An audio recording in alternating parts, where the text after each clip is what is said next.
New day, a new week is here with us. A good morning to you, cherished viewers. You are welcome to the Koko Digest Morning Show. I am your host for today, Yayura Awuno. We're coming to you live from the studios of Clock TV, and you can also catch us on Go TV channel 184. And if you're not in the comfort of your home, just search for us on social media with your smartphones. Look for Clock TV GH, like, share, and subscribe to our pages, and then join in the live stream so you can get up-to-date conversations on the trending issues as always. And as we can see, I'm in the Ghana jersey. This is in preparation for tomorrow, as tomorrow is the match day for Ghana versus Panama. So yes, we are supporting our Black Stars all the way to the World Cup. We are wishing them all the very best, and we hope that they bring the cup home one way or the other. Now, here's what to expect on the morning show. As on the online and print review, we're having an extended version, so obviously the phone lines will be open so that we can call and weigh in on some of the conversations, and also we can send our text to the WhatsApp number that will be displayed onto our screen subsequently as well. And then also onto our live stream, you can send your comments there. Then the business and sports segments will be bringing us news and highlights as well, and we'll be discussing more about Ghana Black Stars and their performance. For now, let's prepare to be motivated for the day and for the week.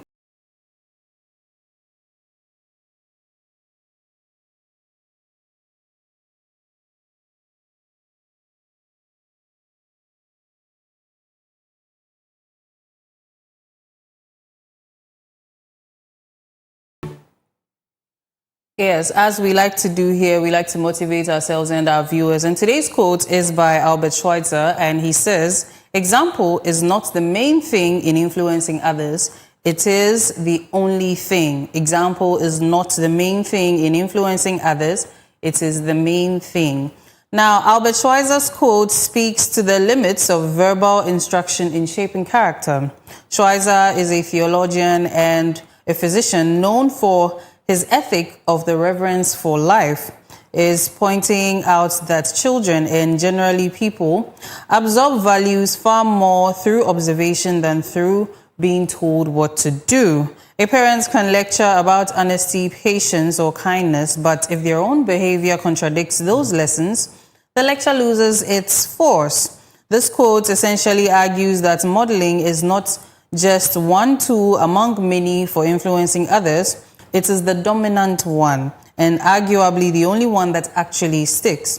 This idea echoes a lot of developmental psychology research on social learning, where children replicate observed behavior far more reliably than they follow verbal cues. Now, this quote is not limited to children alone. It also goes to us adults also, as you know, we tend to hear walk the talk and things like that. Yes, when you're advising people, when you're preaching a certain value or virtue, you also need to be practicing it so that people can actually, imbibe whatever you're saying. And this is what the quote is telling us, that yes, for your children to listen to you, you also need to emulate whatever you are preaching. So practice what you preach. This goes to all of us, from children to adults. This is the quote for today. Up next is the online and print review, coming with the weather report and the word for today. Stay tuned. Hey.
You're welcome back to the Koko Digest Morning Show. And if you're just tuning in, it's time for our online and print review. But before we get into the trends and ongoing stories, Peter will be giving us the weather report for today. So, Peter, over to you. Thank you very much. A very good morning to you, our cherished viewer, and thank you for always choosing the Koko Digest Morning Show, Akwaba to Clock TV. And as usual, it's time for the weather forecast, the weather report from the Ghana Meteorological Agency. It should be on your screen by now. Today, according to the Ghana Meteorological Agency, the people of Aflao and Loga, it is going to be mostly cloudy. And for the people of Accra, Kaswa, Winneba, it is going to be partly cloudy this morning. The people of Cape Coast, Takrade, and Axim should expect some rain this morning. There's 30% chance of rain this morning. The people of Ho, Koforidia, Kimboda, Kwauta, Kumase, Obuasi, Takwa, Sefhibekwai, and its environment. GMET says this morning there's 60% of mist. And when there is mist, GMET advises that drivers should make good use of their headlight and also reduce speeding as well. The people of Sampa, Yendi, Tamale, and Bole, it is going to be mostly cloudy this morning according to GMET. And the people of Kitikrache, Atebubu, it's going to be mostly cloudy. And so throughout the country this morning, kind of partly cloudy and mostly cloudy weather, with the temperature ranging from 20 degrees Celsius to 27 degrees Celsius. And as the day progresses into the evening, GMET says the people of Aflao and Anloga should expect rains. 40% chance of rain this afternoon for the people of Aflao and Anloga. Accra, Kaswa, Winneba, Cape Coast, Takrade remains sunny. It is going to be sunny this afternoon as well. But the people of Axim should expect rain, some thunderstorms. There's 30 or 40% chance of rain. And the same thing applies to Koforidia, 40% chance of rain. Obuase and Takwa, 40% chance of rain. And Ketikrache as well. The northern region, the northern sector remains sunny this afternoon according to GMET. And as the day also progresses into the evening, the people of Aflao and Logan, Accra, Kaswa, Winneba, Cape Coast, Takrade, and Axim, GMET says there's 40% chance of rain. The same thing applies to the middle belt as well. The people of Koforidia, Axim, Koforidia, Kimboda, Kwauta, Kumasi, Obuasi, Takwa, and its environs, there's 40% chance of rain as well. Sefhibekwai, Ketikrache, all inclusive. The people of Kintampogo, Sunyane, and Techiman, there's 40% chance of rain as well. And then the people of Sampa, 40% chance of rain. The northern sector remains partly cloudy with the temperature ranging from 25 degrees Celsius to 29 degrees Celsius. And so specifically the people of Accra, this morning it is partly cloudy. And then in the afternoon, we are going to experience some sunny intervals. And then in the evening, GMET says there's 40% chance of rain. The sea today, Yara, remains rough. And that is all from the Ghana Meteorological Agency. To you, our viewers, please take note and act accordingly. All right. Thank you so much for the weather report. Yes, so moving on, we have our word for today. And the word for today is sonder. The word for today is sonder. Now, the meaning is just the realization that each random passerby is living a life as vivid and complex as your own. Yes, the realization that each random passerby is living a life as vivid and complex as your own. So this is basically to tell us that everyone has their own story, their own struggles, dreams, relationships, and experiences. So you shouldn't think that, you're the only one going through life. Just as you have your story, everyone else has their story. Now, the words that are similar in meaning, sometimes some words don't have the exact same meaning, but sometimes in certain contexts they fit.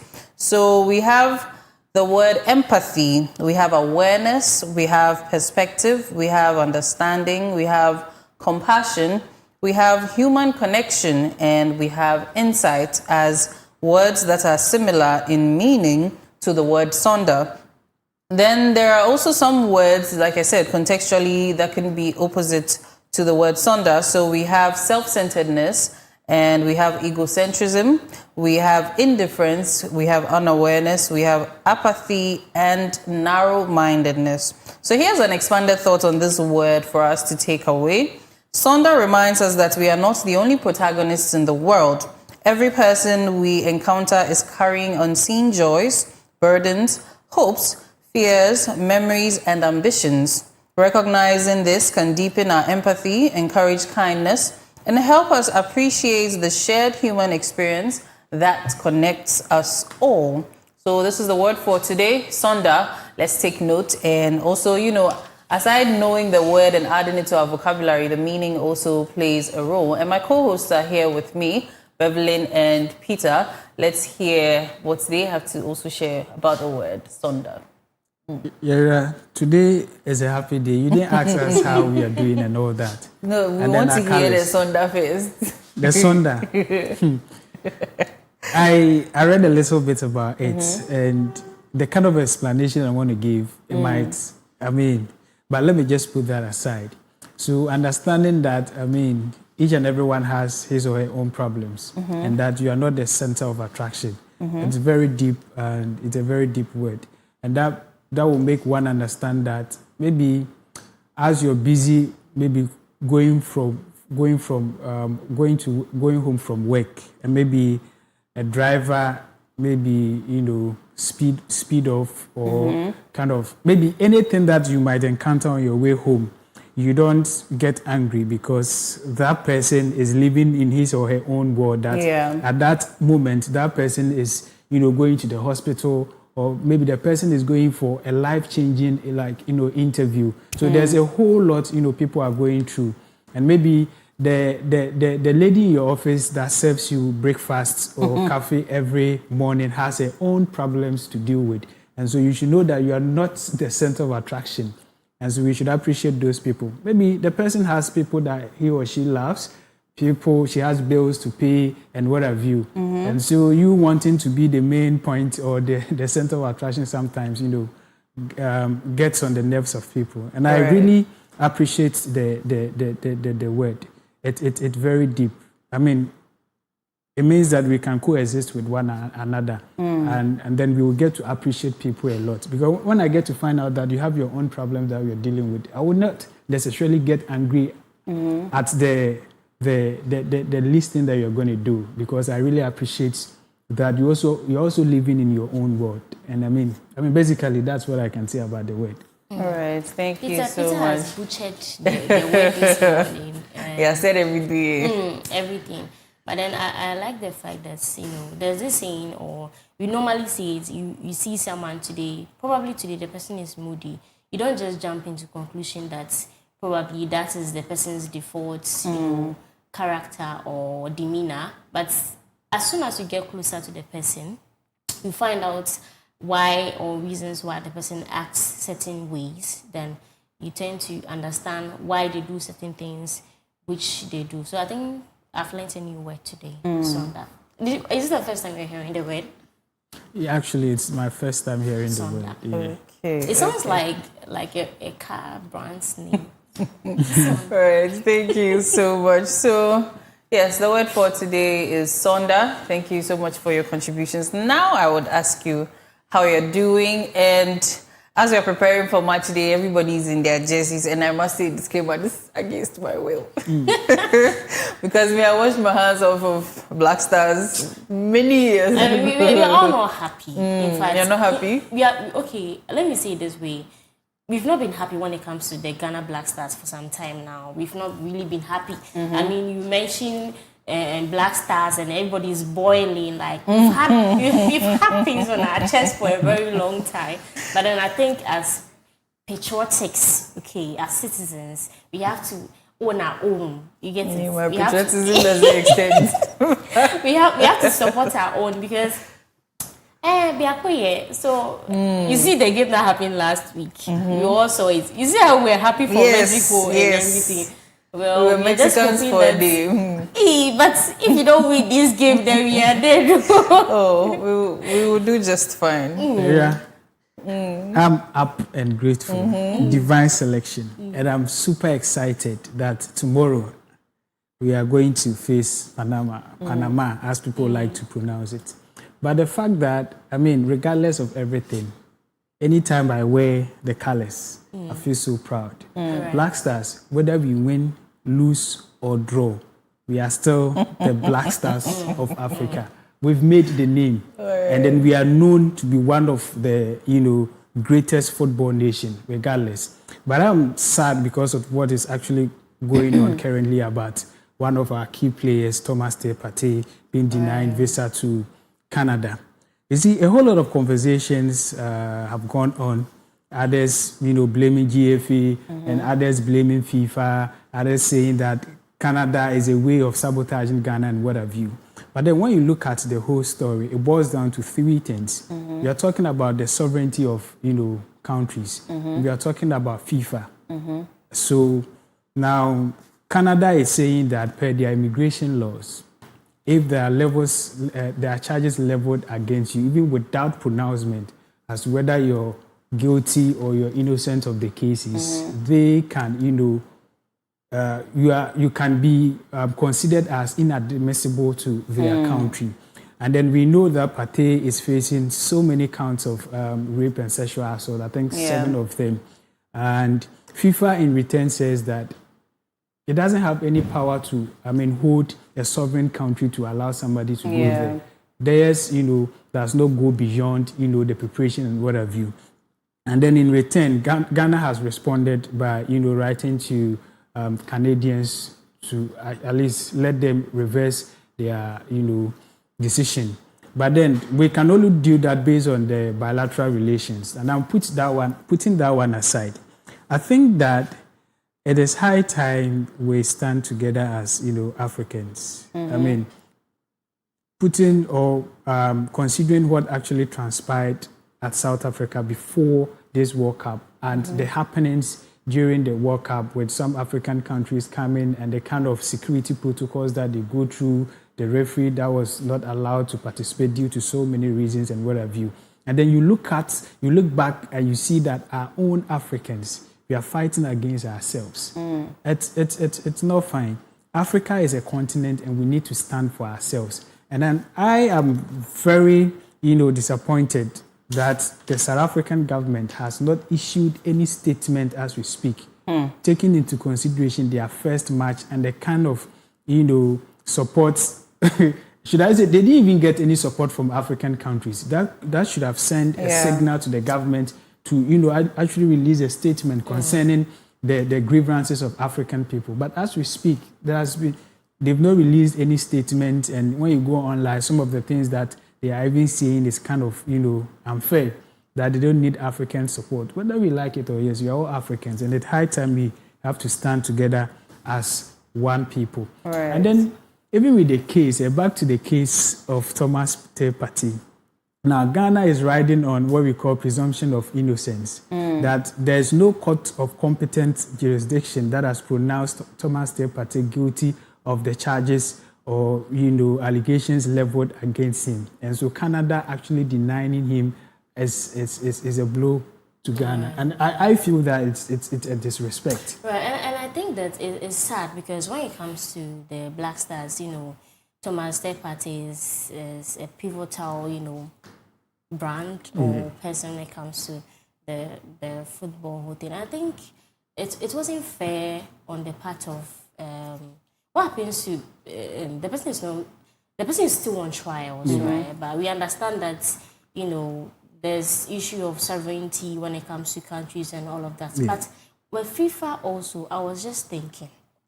So we are appealing, okay? Yeah. The Foreign Affairs are appealing that they could have, allowed him to, play the match. But then I was also thinking, why didn't FIFA say anything about this whole issue? And also on the part of the organizers, the Ghana Football Association, they know the issue already at hand with Thomas third party. Why did they add him to the list, knowing very well the circumstances, surrounding the issue? Because let's take this issue of sexual assault and everything. The other countries or outsiders, they take these issues very, very seriously.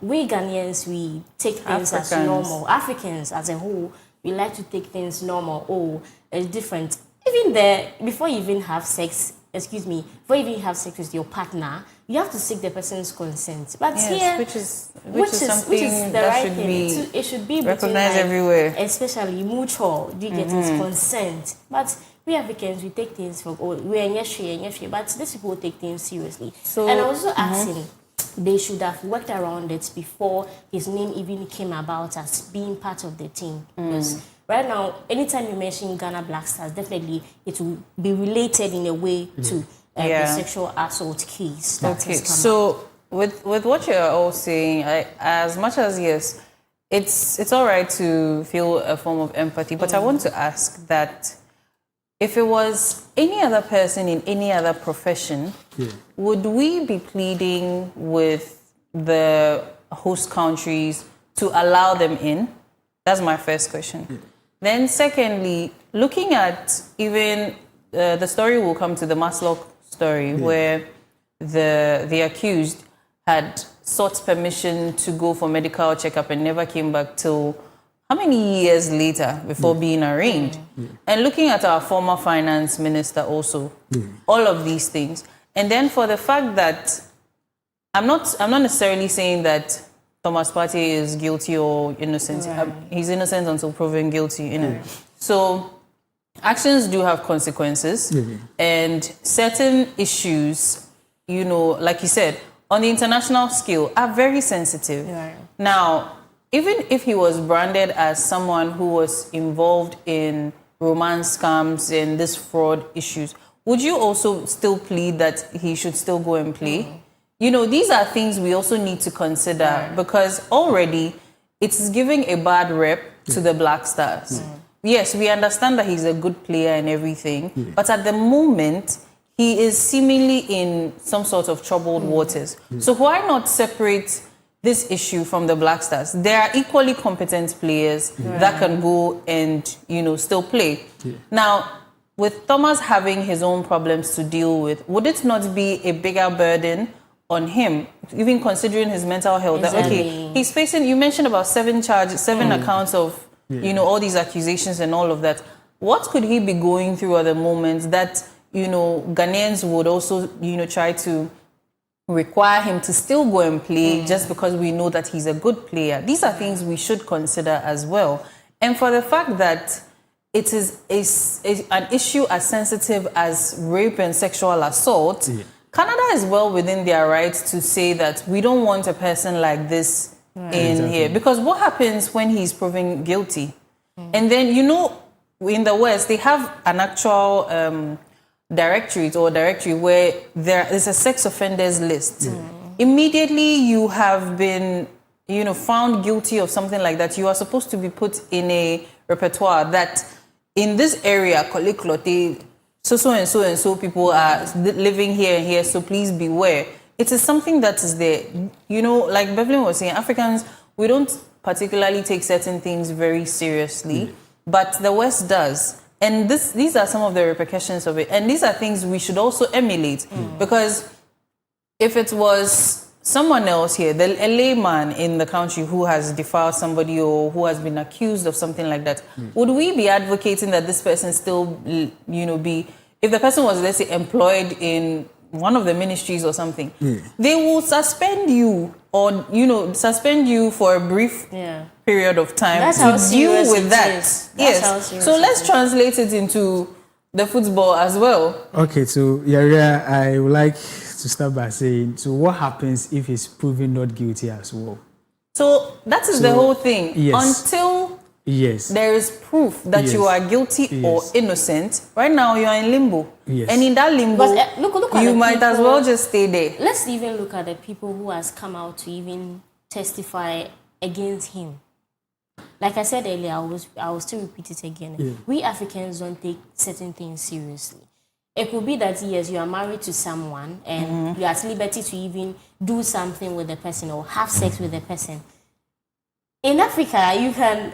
There are situations whereby, let's say, the wife or the partner is not even ready for it. You force yourself, and the person will not even come out to justify that. The person will not even come out and come and say, "This is what has happened to me." But outside is a whole kind of different story.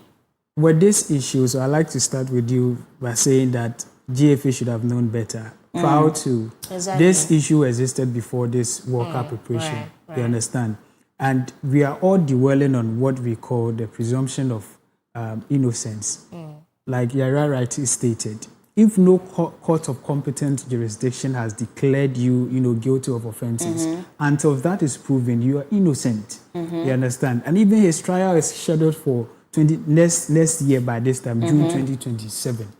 And so the whole issue is that, yes, I understand that GFA should have done a little more with regards to he being admissible to, these host countries. And this is the first time we have 3 countries hosting the World Cup. Now, with regards to the fact that why are we kind of, supporting, everybody is supporting Thomas Partey, should be done that and all that. It is the mandate of a country to protect, its citizens, even outside the country. And I'll state an example, like when the issue of Abutika came, he being extradited to the US and all that. We saw or heard Ghanaians, speaking against it, calling the government to, intervene and what have you. And so in terms of protection, in terms of protecting our citizens outside, it's something that Ghana has been doing. And this is not peculiar to Thomas Partey because of Black Stars. And I can say, based on the information available, that Thomas Partey is not our star player going into this 2026 FIFA World Cup. Thomas Partey is not a star player. But the fact is that the law is clear. These are allegations leveled against him. There are charges leveled against him. And no court has come to say that he's guilty. And so if the person is not guilty, then it means that the person is innocent. But I respect the Canadian law that they are saying that, and Section 36, Clause 1, Subsection C of the Immigration and Refugee Protection Act. This allows immigration officials to deem a foreign national inadmissible for serious criminality if there are reasonable grounds to believe they committed an act outside Canada that would constitute an indictable offense in Canada. Yes. And I respect and that. Just 7, you mentioned how many? Yes, 7. It's not 1 for us to say that, okay, it's just 1. Right. 7. Right. And for also even bringing it to our basic community, when someone is accused of something the community deems serious, wherever they are, whatever company you are relieved of your duties until we know that, okay, you can come. And even sometimes we have that happening in our governance, in our leadership, where I think, was it not an MP or so, or yes, a member of parliament was in a way suspended for a while recently, a few months back.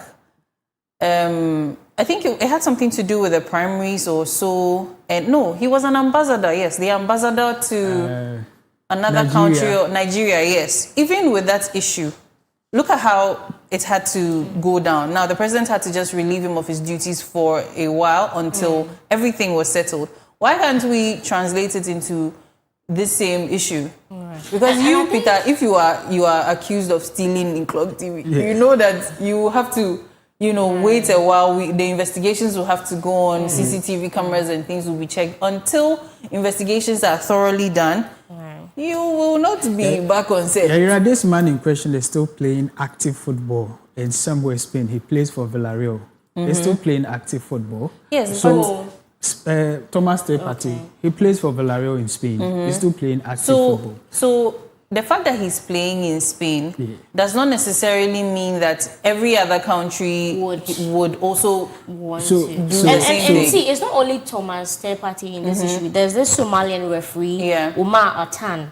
He was also, he also faced this kind of issue just because they want to protect their immigration laws. So I don't think he's the first person to experience this. And like I said earlier, the GFA should have known better, you know.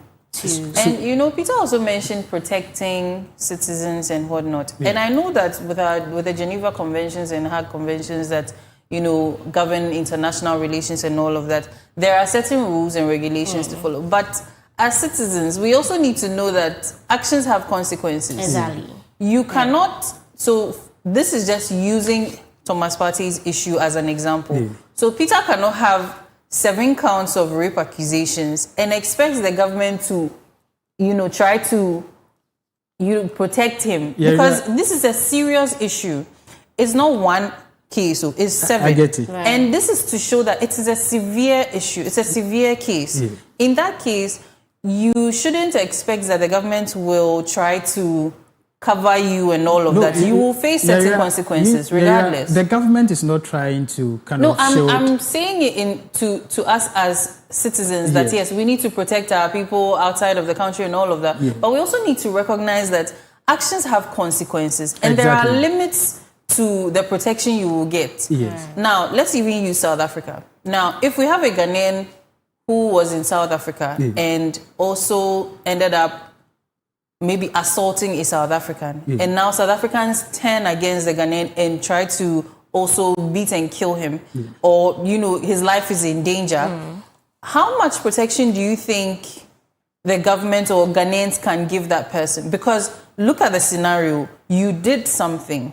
And now this is the consequence. Yeah. It cannot be that, okay, because you are Ghanaian, they come and evacuate you just like that. There are consequences to face. That notwithstanding, whatever actions that the South Africans will also take against you is not necessarily valid or warranted. But you know how it's in our societies, we have this, you do me, I do you. Or if you hit me, I can decide to cut your head. And nobody is either you go low or go lower, as people tend to say. So every action has its consequence. The severity of the consequence is where the focus would have to be. Exactly. That's it. But you see, we are all ruled by law.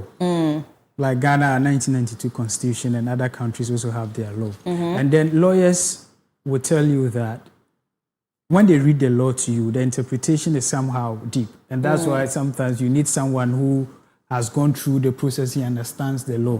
Like you made mention of... Well, certain knowledge for a certain group of people, as I always say. Yeah. So like you cited another example that maybe when a crime is that visible and that everybody would attest to the fact that, oh, this is it, he has done it. And we have some crimes that need investigations and all that.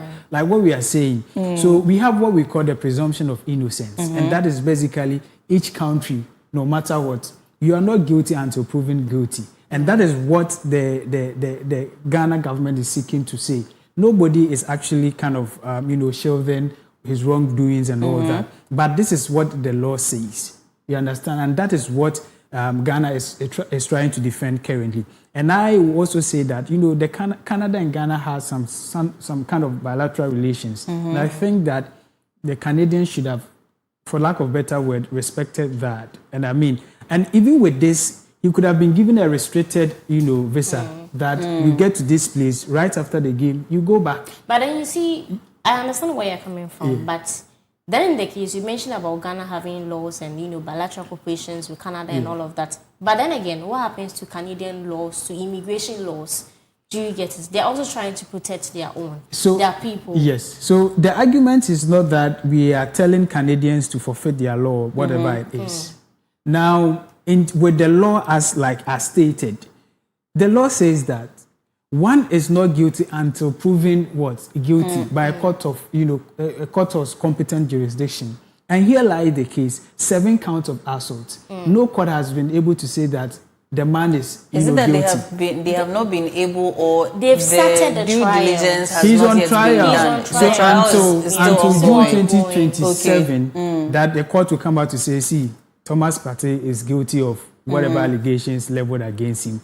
Until that, no one has the right to say that this is this. Like I'm saying, we respect the laws of Canada, but what I'm saying that they should have considered the bilateral relations that we have, and then so this kind of we can talk about the gap between governance and then in terms of football, like you made mention of GFA, the timing and what have you. So I think that this would be my last submission. I think that going forward, in terms of countries bidding to host World Cup, FIFA should sit down with them and talk about some of these issues. Because in 2022, the World Cup was held in Qatar. Yeah. And we know that place, prostitution and everything. But then they allowed.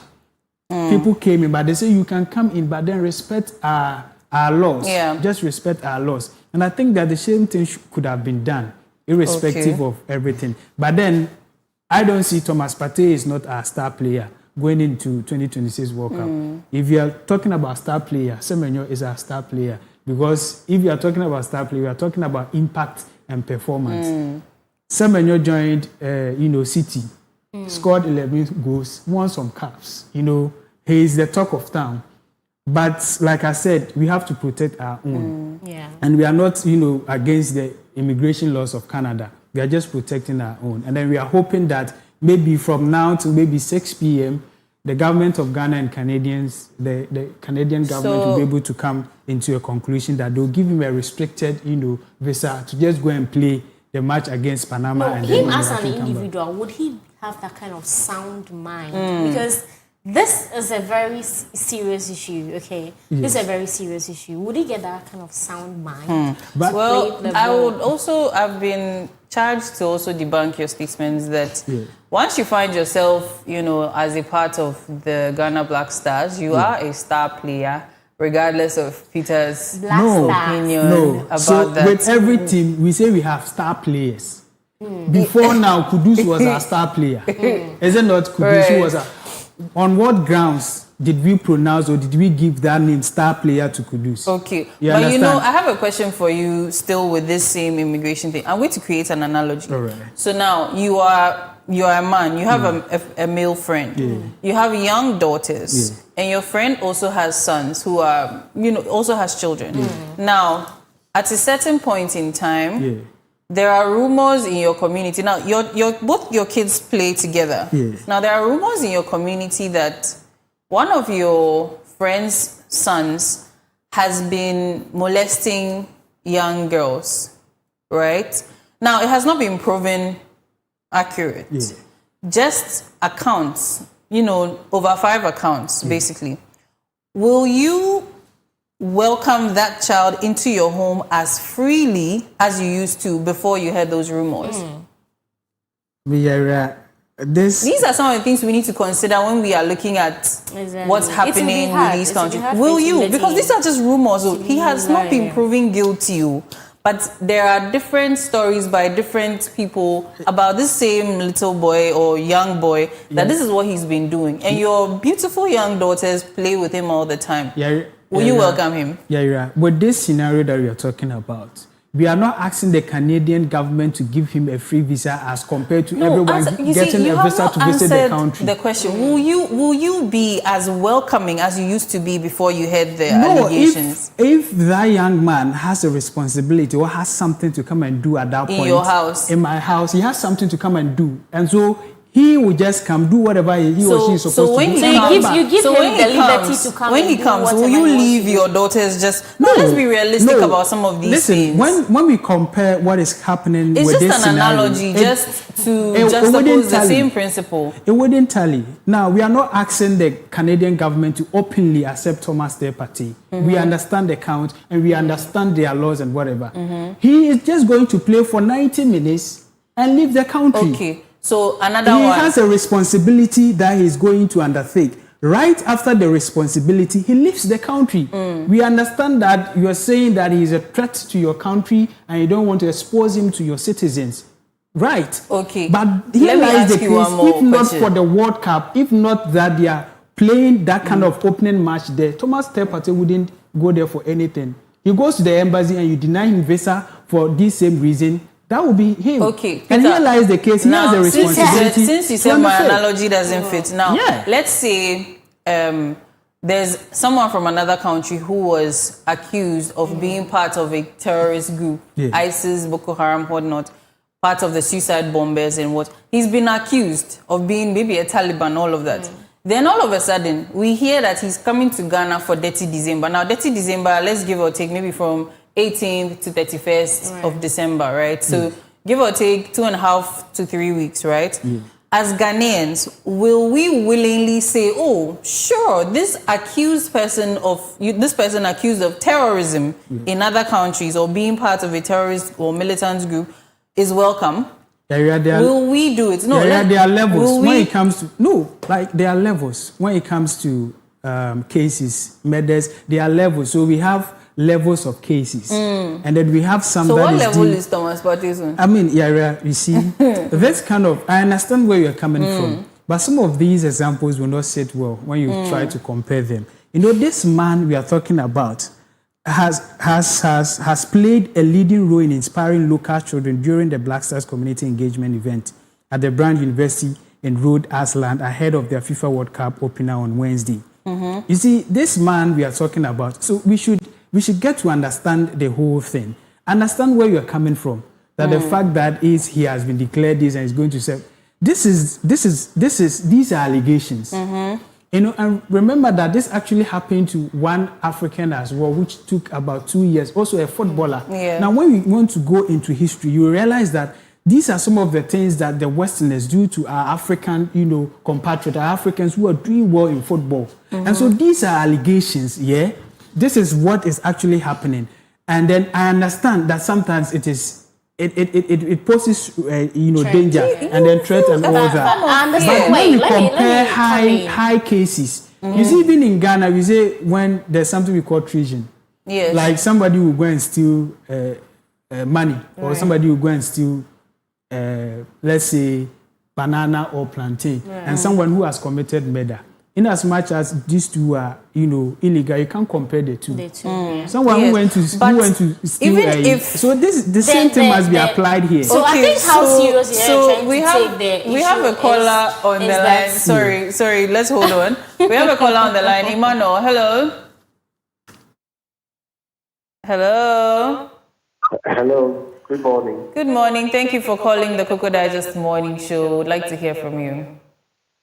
Okay, so I want to comment on Thomas Partey's issue.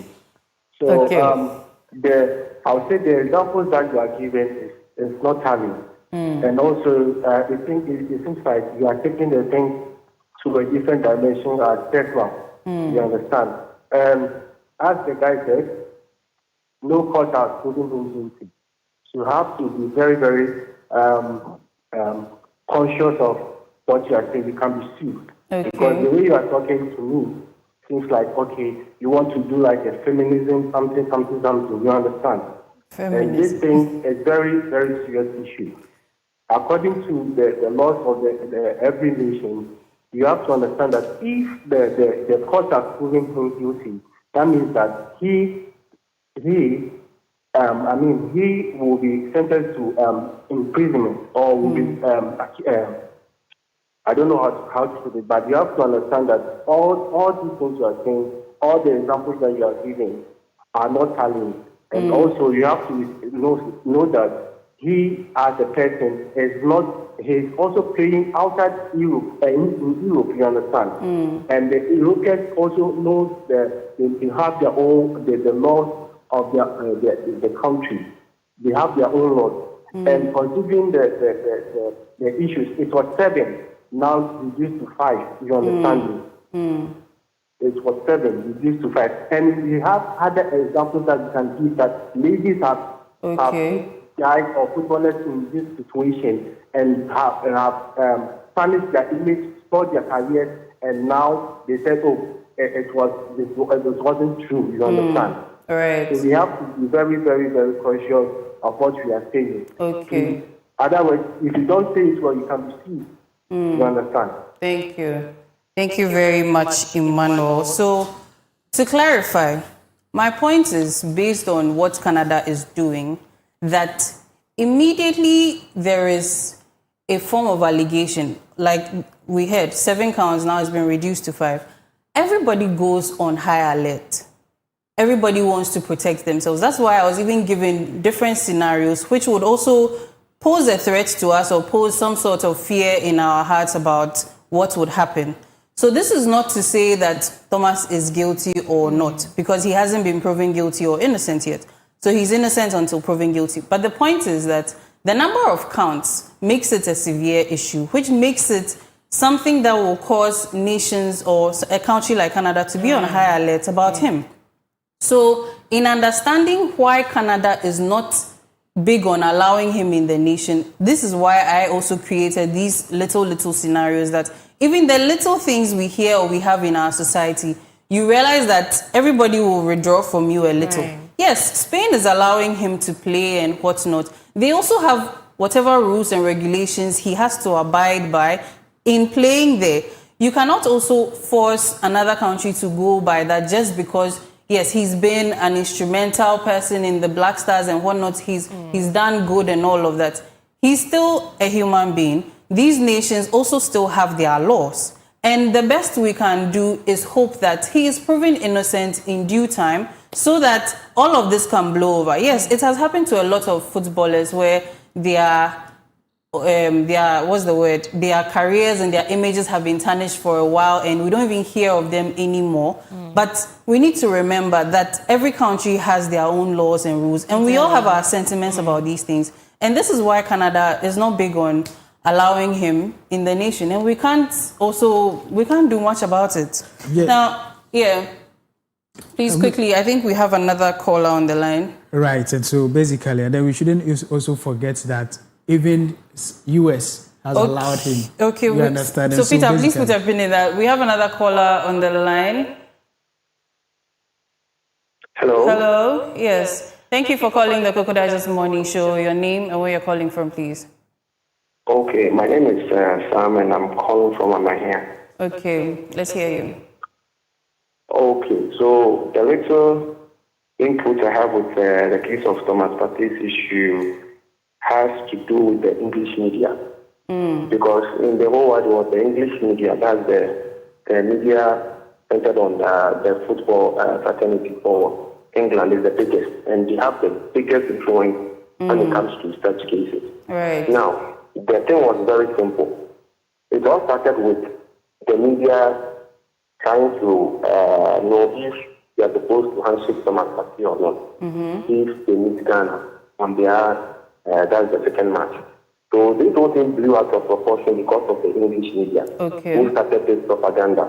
And as to my best of knowledge, Canada doesn't have anything of that sort where they regulate immigration or all that sort of stuff. So it was the English media that pushed this agenda to that point where it kind of thought like countries or wherever Thomas Partey will be playing, they should get big notes. And indirectly, what they will do is to destabilize the camp of the Black Stars. And as it stands, this is what the stands again to destabilize the camp. And it has happened already. Because the PSP wasn't fast enough to curb this agenda that was popping up. Right. Because when it started, World Cup was, I think, about 10 or 15 days away when they started all this agenda. So USA didn't play their cards very well to, pick up the issue and make sure they neutralize whatever problem that was coming. Until recent days where Thomas Partey was trying to file for his sister and wasn't listening. By then, the English media had done whatever they wanted to do. Because that was their plan. To destabilize the camp of Black Stars and make sure that the players would not have that confidence. Because right now the players, they are holding their phones. So if there's any issue, it will be like one of our own is being chastised and they wouldn't know how to handle these issues very well. If they don't have a very good psychologist within the coaching or the technical team. So the English media has succeeded in doing whatever they wanted. And that is what is happening right now. All right. Thank you so much for your submission. So our caller also believes it's the English media that, took the matter and sort of blew it out of proportion. And this goes to also show us that sometimes, I think in some things I'm also learning, when there is an issue, as an institution, as an organization, when there is an issue that is not attended to or it becomes intense, almost a crisis, you have a very limited amount of time to come out to get ahead of the issue and control the narrative. Else, it goes out of proportion. As our caller also said, GFA didn't come in early enough to handle the issues that started arising when it came to Thomas Partey. Yes, Peter, you were also saying something. Yes, so I mean, to conclude, I would say that, I mean, like you rightly said, there have been some gaps that we've identified, especially with the timing, and we've seen that there's gap when it comes to FIFA and with football and GFA. And GFA, and so there are gaps. But we are hoping that GFA, the sports minister, and the Minister of Foreign Affairs can actually pull the trigger so that he plays. But regardless, we are winning tomorrow. And then all hands on deck. Let's support. Since this is just the day we have to win. Let's Also, support agree. Honestly, this is quite unfortunate that this is happening. But I just hope that in case he is to play in subsequent matches, I just hope he has, that kind of sound mind and in good health, in good spirit, so that he can, join the team and together we win this match. And it's a victory for all of us, He is one of us, and we cannot just say because of this issue we'll go too hard on him. Like you said, he hasn't been, Proven guilty. guilty. Right, thank you so much. And let's also remember, laws are laws. Each nation is sovereign and can, set the laws they want for their nation, for their protection. And the best we can do is try to abide and also just make sure we are on the good side of the law. As we ourselves, let's be careful in our dealings so that things like this don't happen, especially with our players. They get up there, they get successful, and sometimes they are targets for some of these things. So we wish Thomas Partey all the best in this trial, this ongoing trial. We hope that he comes out triumphant as well. Now let's move to the next on the list, which is your newspapers. I hear you have your digitized newspapers. So let's take a look at what's happening on your front pages. Right, so I have with me the daily graphic, and on the front page, the bold story is no wrongdoing in big push contracts, reports. President orders tougher single sourcing rules. And then we also have Koko Senior High School students go on rampage over crackdown on exams malpractice. 2 EC deputies leave. Former CJ exists Council of State. Government clarifies presidency staff number. And so with the 2 ECs, so 2 deputy commissioners of the Electoral Commission, that is Dr. Bosman Eric Asari and Samuel Tete, are also, leaving their position.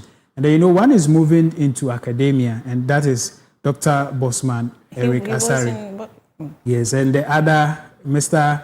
Samuel Tete, is also retiring, and this creates, vacancies that the government or EC would need to fulfill promptly to maintain stability, especially with future elections.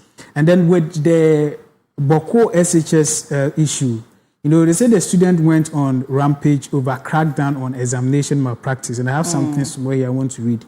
Students of Koko Senior High School in the Upper East region went on a violent rampage around 1 a.m. on Monday, June 15, 2026.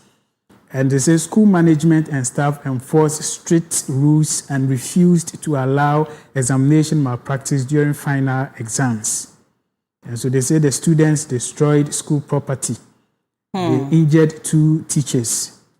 You understand? And so before these exams, we were talking about examination malpractice, indiscipline, and what have you. And this is a case confirming what our fears. I mean, they just ended their WASI exams. And then this is an unfortunate incident. How can you, destroy school properties and even attack teachers because you were not allowed to, for lack of better words, say copy? It's very sad. And what is it that is even causing the students to feel the need to be allowed to copy? Is it that the quality of education is no longer, at the standard? Yeah. Because there are certain people who see, allowing students to copy as mercy. Oh, let them copy. But then for students to actually, go on this rampage as though something that was rightfully theirs was taken away, it begs a lot of questions. What is happening in our education system? Yeah, I mean, in as much as we all know what actually transpires before even the exams, I would, congratulate or say kudos to the management of the school that they are listening to school and they are actually listening to what the government, the Ghana Education Service, and the people of Ghana are saying. That, I mean, we shouldn't allow our kids to actually copy. Go sit down there, write whatever you know. If you don't know, you don't know. You shouldn't allow the students to indulge in things like that. Yeah. And also kudos to the management. And I'm also calling for GES, the government, and the appropriate authorities to deal with the students appropriately. You should get them arrested and act accordingly. I mean, arrested. Mine knows. So no, it is not according to our law. If you are 18 years and above, you're not a child. What's he, and by the time you're writing, by the time you're writing this, you're 18. Even if you're not up to 18, there are some punishment that needs to be meted out to you. We shouldn't encourage some of these things, and once we punish them, it will serve as a deterrent to the other students or other schools who are planning to also do that. And so kudos to Boku Senior High School. And also the last story about the exit of the CG. Now, the government spokesperson, Felix Ofosu-Kwakye, confirmed both departures and notes that replacement processes have begun to ensure Electoral Commission continues functioning. And then we've also heard that the Chief Justice has, exited the Council of State. Yes, and I don't want us to go there because it might bring some political aspect of it, and then there's something that we actually don't do here. But then the Chief Justice is no more part of Council of States. Yes. All right. So Beverly, let's get to your newspaper. On the front page of the Mirror newspaper, we have here Professor Linda Amoe's Life of Curiosity, Science and Sexes. Interesting feature. It's really, really catchy. I just hope get the newspaper so you can read what is it about. And we also have here, uncontrolled hypertension can lead to erectile dysfunction. And this is from a urologist. That's what is saying, that uncontrolled hypertension can lead to erectile dysfunction. And also we have here a day for that, sorry. I beg your pardon. A day for that. Families who enjoy food, music at Father's Day buffet. And as part of preparations towards celebrating Father's Day here, Clock TV, we have a promo. We have a promo. So let's listen so we know what's it about.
The promo for the Father's Day, that's this coming Sunday. So please do send your messages and your well wishes to all your fathers and father figures who deserve to be celebrated, as the promo says.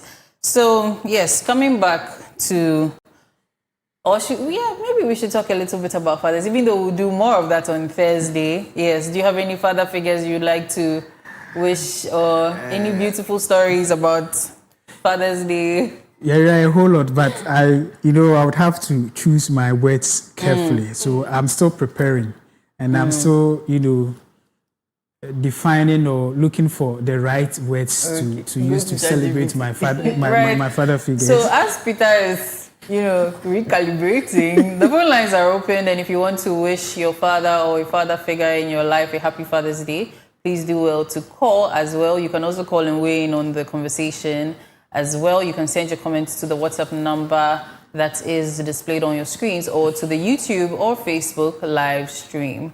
Yes, Bevelyn, any fathers or yours is Thursday. It was very fun. I remember one time we were washing outside. I was washing with my dad, and then my house is not fenced and it's not gated, so like we have a lot of people, pass by so many times, and I don't know, but when it comes to that, I like to gist with my daddy a lot, like a dick one sabo, those kind of things. I know he's watching me, so shout out to you, Mr. Arnold. Hi. Thank you so much. So yes, as people have very beautiful stories of their daddies, please do send yours. We would like to share in the joy and love you have for your dads and your father figures. So now coming to the story on the UCC students that was found dead after going missing in Cape Coast. I think an update came this morning, or I saw the update this morning, that someone has been arrested in a way linked to this issue. And I think they said he was a teacher by profession, but he also drives. And I think he was the one that drove her to her destination where she was found dead.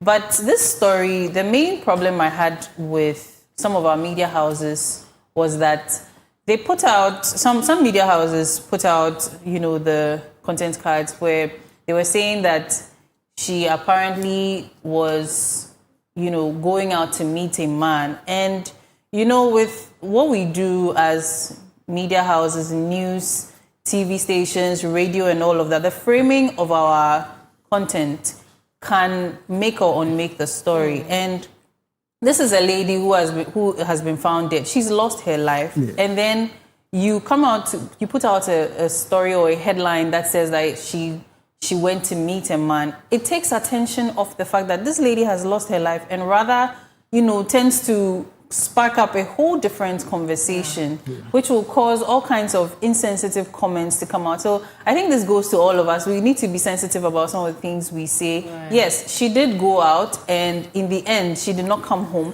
She's not among the living today. It does not matter who or what she went to do.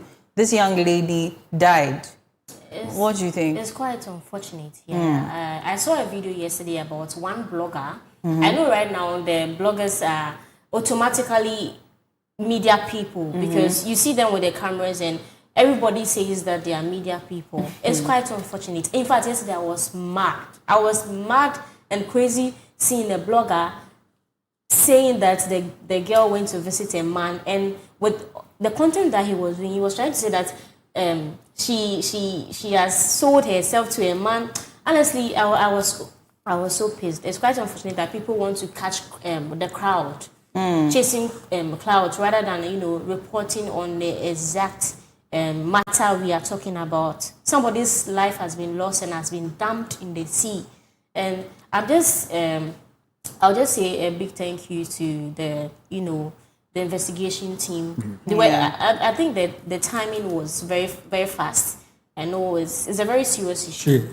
And they've also debunked that it's parts of her body were also missing. She has not been used for any kind of ritualistic purposes.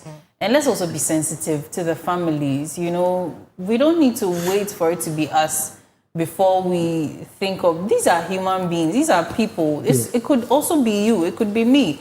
And yet people want to use such an issue to get media engagements and likes. We need to do better. Regardless, I believe we have the laws in this country, laws about misinformation, disinformation, and I'm sure that when they are caught, they will be dealt with accordingly. And, putting that aside, I see that this tragedy exposes a structural gap in our housing policy. We have a massive accommodation deficit on various campuses, which forces, a natural spillover into the community. Now, the real issue here is how do we standardize safety requirements for off-campus student housing? It's about creating, a regulatory framework so that off-campus living mirrors the safety, the kind of safety we have on campus halls. Away from, it's very sad, just a young, promising student, and it's just unfortunate. But then we need to look at the main issue at hand. Recently, we saw a crackdown on, hostel facilities with respect to the amount some of these facilities are taking. I'm not trying to play a blame game here, but I'm trying to bring out the real causes, the issues with regards to some of these things. Now, the safety of a student ends when he or she leaves the gate of a university campus. Now, Even wherever on campus itself, safety is not guaranteed. So these are some of the things that we need to look at. Now, with this story, we were told that this lady in question was residing in a private hostel far away from campus. Now, to ensure that the safety of students are paramount in our various schools, and that parents would not be thinking about the safety of their kids when they take them to universities, it is high time we take a look at the safety of these students outside the university campuses. In as much as when you come to the university campuses, the safety is kind of questionable, you cannot compare that to those outside campus. Because one of the universities that I know here in Ghana, people just say that, it is a branded senior high school. I schooled there, and one of my colleagues was residing in one of the hostels. When I called him at awkward times, let's say nice something, Charlie, come make you go this side. He would tell me that he cannot go out. Yes, he has to give reasons, security that he cannot go out. And this person we are talking about, reports indicate that she left the hostel around 7 p.m. Now, when you go to some of these, private hostels, security is poor, lighting is poor, and what have you. So I think that this has created, it's unfortunate, but then it has created an avenue where we can rethink or relook at our accommodation when it comes to, universities. Yeah. And I think that I'll commend the police service for their hard work and the continual support and what have you. And I would like to also give an advice. Gone are the days when you're going out and you're being asked, Akwesua, where are you going to? Kofi, where are you going to? Why do you want to know where I'm going to? Now, our life is basically, we live our life basically on the internet, social media, whatever, everything. And so one advice or one security tip I would like to give this morning to all our viewers, it's not to only students, but everyone, that whenever you're going somewhere, you can tell a friend that you trust, even not telling your roommate or whoever, even if you don't want to tell him or her the exact place that you're going, you can be sharing your live locations and whatever.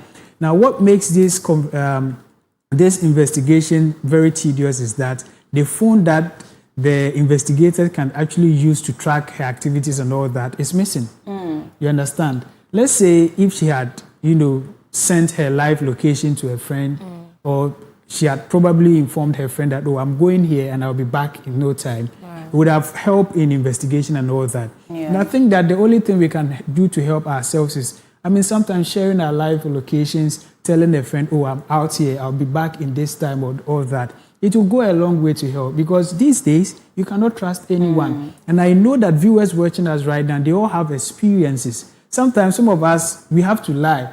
I went out some time ago late in the night. I didn't have money to, board Uber and the likes. So it was one trotro that I picked. But when I entered, looking at the people inside, I suspected something.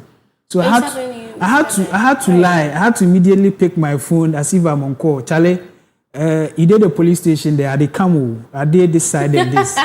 Must be very hilarious. So sometimes, these are some of the things that we need to know. And as we are waiting for the report, the cause of her death and what have you, some of these things I think we need to talk about. Then the safety of students off campus is very imperative. We shouldn't look at the money aspect of it. And I think alone. some of the service providers too must also come to play when it comes to this. Like you mentioned, her phone was missing. Probably they couldn't even find it till now until the investigations were out. But the service providers who can also, give us, I think they have a way of tracking. Yeah, they have a way they can actually do that. But because it's still under investigation, I don't just want to say something because they know what to do. They know how to track and all that. And like you rightly said, one person has been arrested. Yes. The I car, think the guy who drove here. No, so I mean, we are just it's very sad, but we are hoping for the best. To add to what you also said,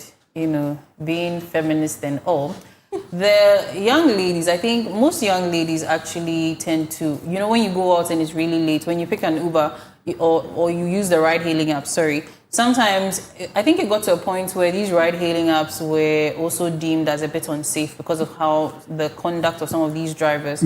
So you realize that there is the share the ride option. So I think most of the ladies I know, they would share their trip with you, or even if I came to visit you and I'm leaving, I would share the trip with you so that you can track that I'm home. And also, if maybe I'm feeling unsafe, you would even call me so that we'll just be speaking so that the driver knows that, hey, this girl is speaking to a guy and the guy can come to her aid at any time. So I think, like you're saying, we should translate that to our general lives.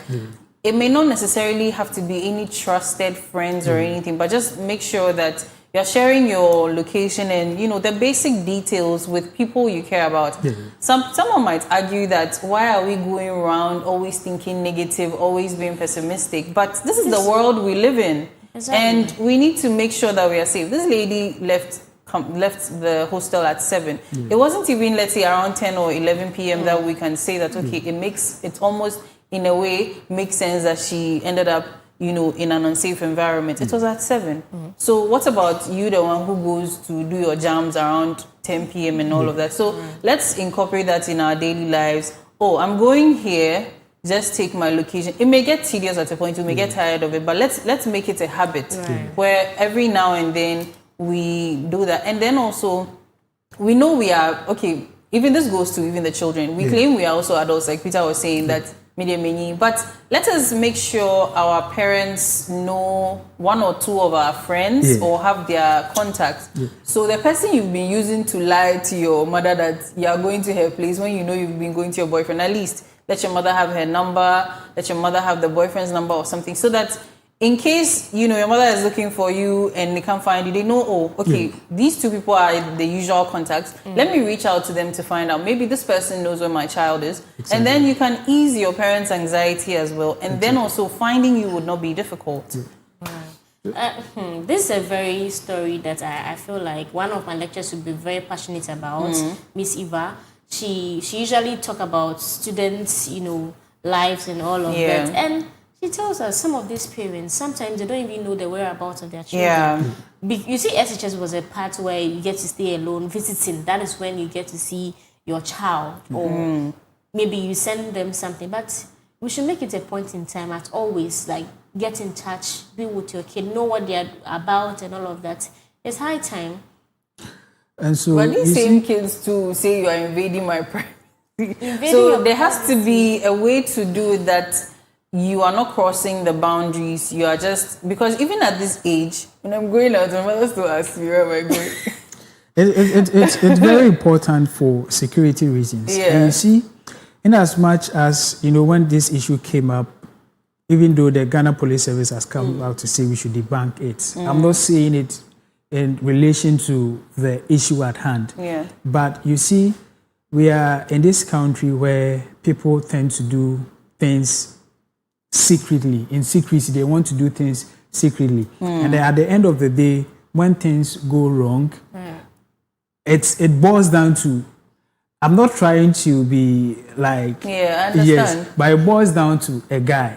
When this happens, a guy. So I think that, going forward, like you rightly said, we should be transparent in all our dealings. If it is you that I want to befriend, and anything at all, your family should get to know of it, or even a friend or somebody, that in case of incasity, for lack of better word, in case of incasity, people know that, it would be very nice if, Bevelyn, mommy knows that, oh, you're going out with this person and this is the place you normally play on anything. And so if there is something, the first person mommy or daddy reach out to will be the person you're going out with, because he or she should know your whereabouts. But here lies the case, if you're trying to you want to play smart, thinking that you're smarter than your parents and you're smarter than the laws and everything, that's where you find yourself wanting.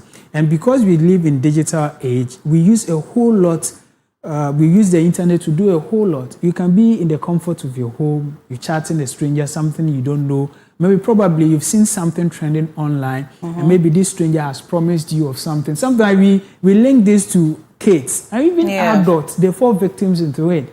I mean, there's something ongoing you want to get, and you get this stranger online, and it says, oh, meet me here for this.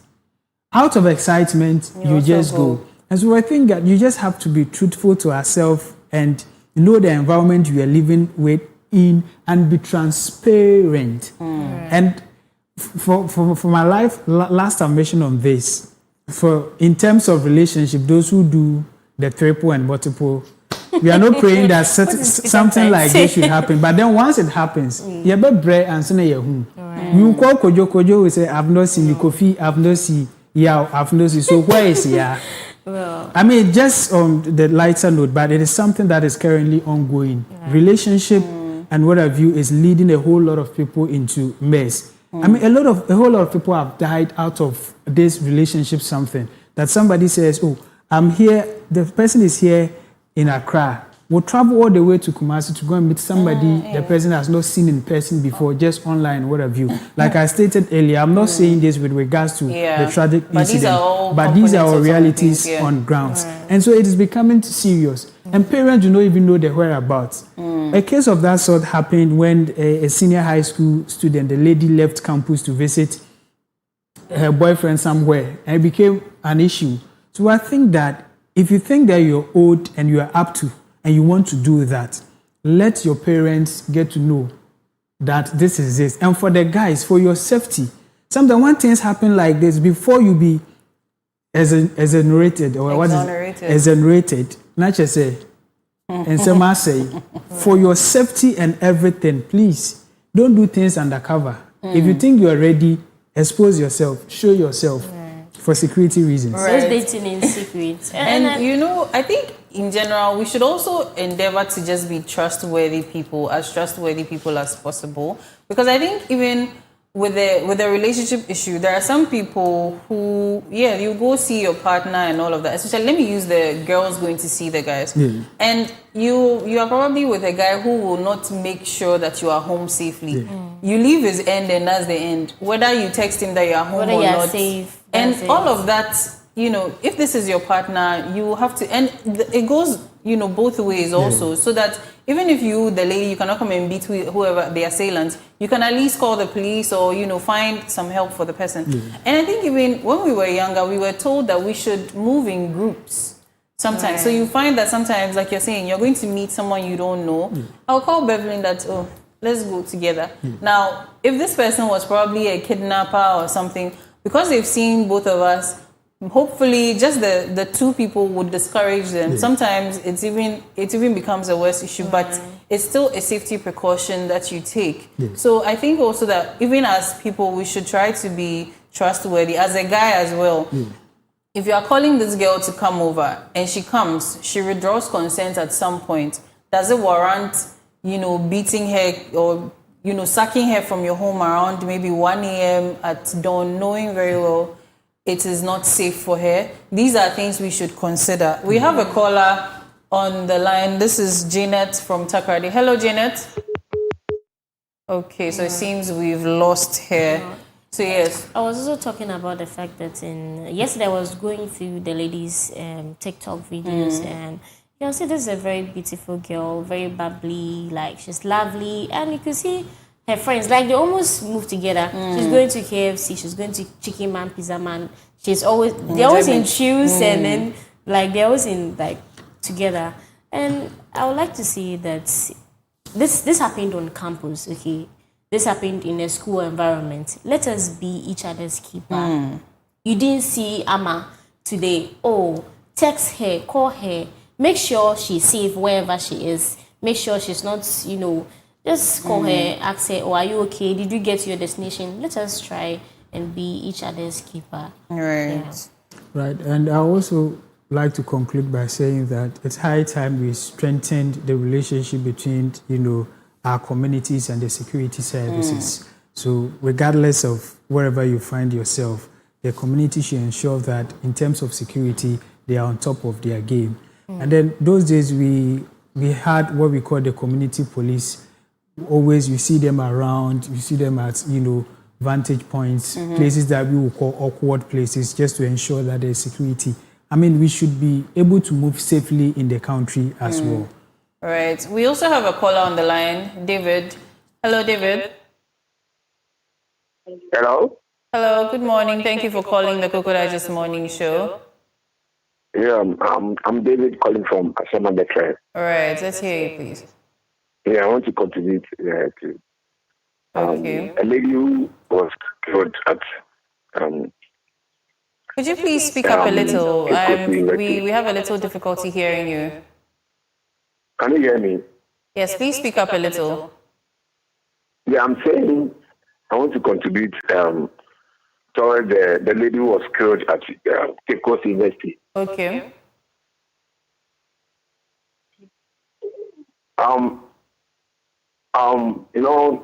There was a time I had a lady who I was dating with. So I asked the lady, I want your parents to know about it, so that in case there's anything, they can find it. This lady denied me not to let the parents know about me. So sometimes our sisters and our ladies, sometimes when you are dating, you have to let your parents know everything about it, so that in case there's any problem, they can find out. Okay. So this is what I want to see, so that our ladies, they have to be aware of when they are dating. You have to let your parents or your siblings know about it. Okay. Thank you very much for your contribution. So yes. You're welcome. So David is saying that when you're dating, we need to endeavor to make sure our parents know our partners. So if you know you're not serious with the person, please wash your hands and go. The serious people should make sure, because I think in times like this where people are not necessarily being honest about the relationship, that's when they tend to hide some of these things. And then when, issues come up, then it becomes difficult to also trace. So, But you see, this issue still boils down to cybersecurity as well. Yes. So, I mean, like I rightly stated, we should be up and doing in terms of security. And then I think 3 days ago or last week, we were probably talking about the use of social media and other countries barring other kids and all that. Even the UK has also joined. Yeah. And I think that with our issue here in Ghana, apart from ensuring that kids are not exposed to some of these things, even with the adults, in terms of cybersecurity tips, there should be more of education so that we are aware of our environment and the kind of platform that we are using. Yeah. All right. Thank you so much. And we cannot conclude this conversation without sending our heartfelt condolences to the family of the deceased young lady. We hope that God strengthens you in a time as this. And I would also admonish our media houses, media personalities, and media institutions to also employ some sensitivity in, dispersing the news about the story of this young lady. We hope that the family also finds peace. And then also, yes, kudos to the Ghana Police Service for the good work that they are doing. And we also have a caller on the line. We have Dominic. Hello, Dominic. Hello. Hello. Good morning, and thank you for calling the Koko Digest Morning Show. We'd like to hear from you, please.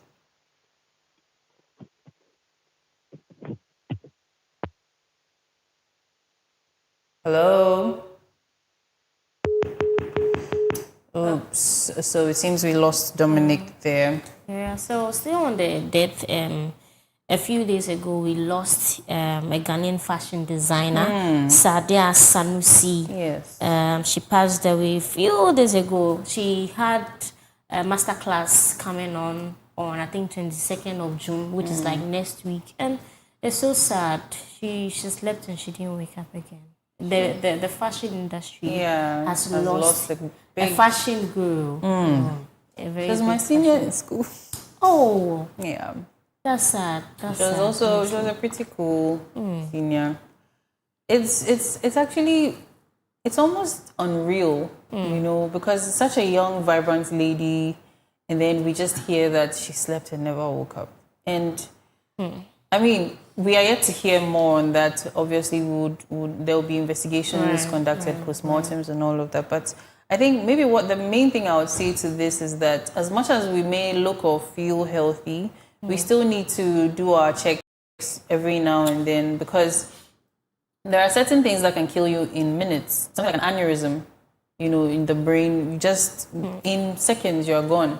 And there are so many different things that can also kill you in your sleep. And you may think that, okay, you don't have any headaches, you don't have any body pain, so there's nothing going on. But we still need to make sure that this is not to say that Sadia Sanusi did not take her health into consideration.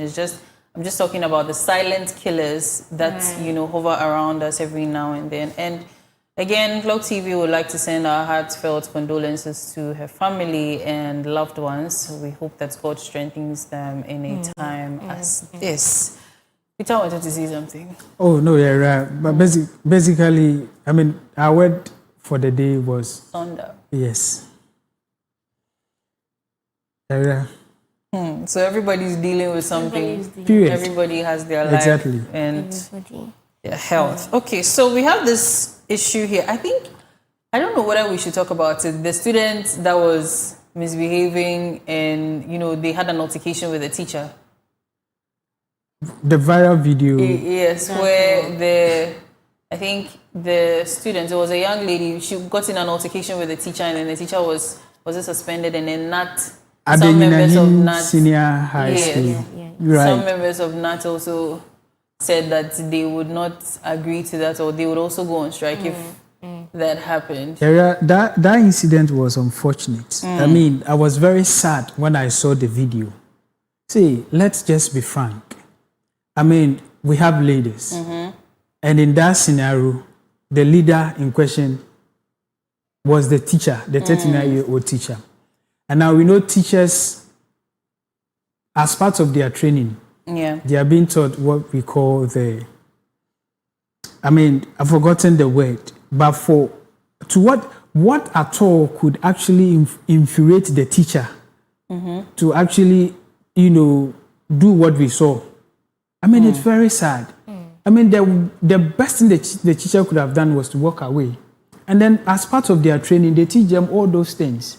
But for you to exchange blows with a student, a lady, it's a no. And it's a dent on our education service and, I mean, teachers at large. Exactly. But you know, the story said that he came around, was it the dormitories or the hostel also, to enforce some law and order or so, and then the students also pushed back or something, and then it caused that. That does not warrant what we saw.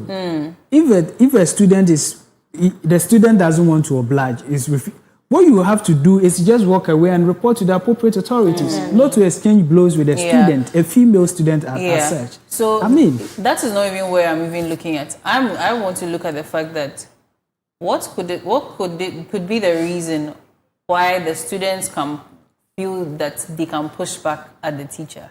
Well, it still boils down to indiscipline in our schools nowadays.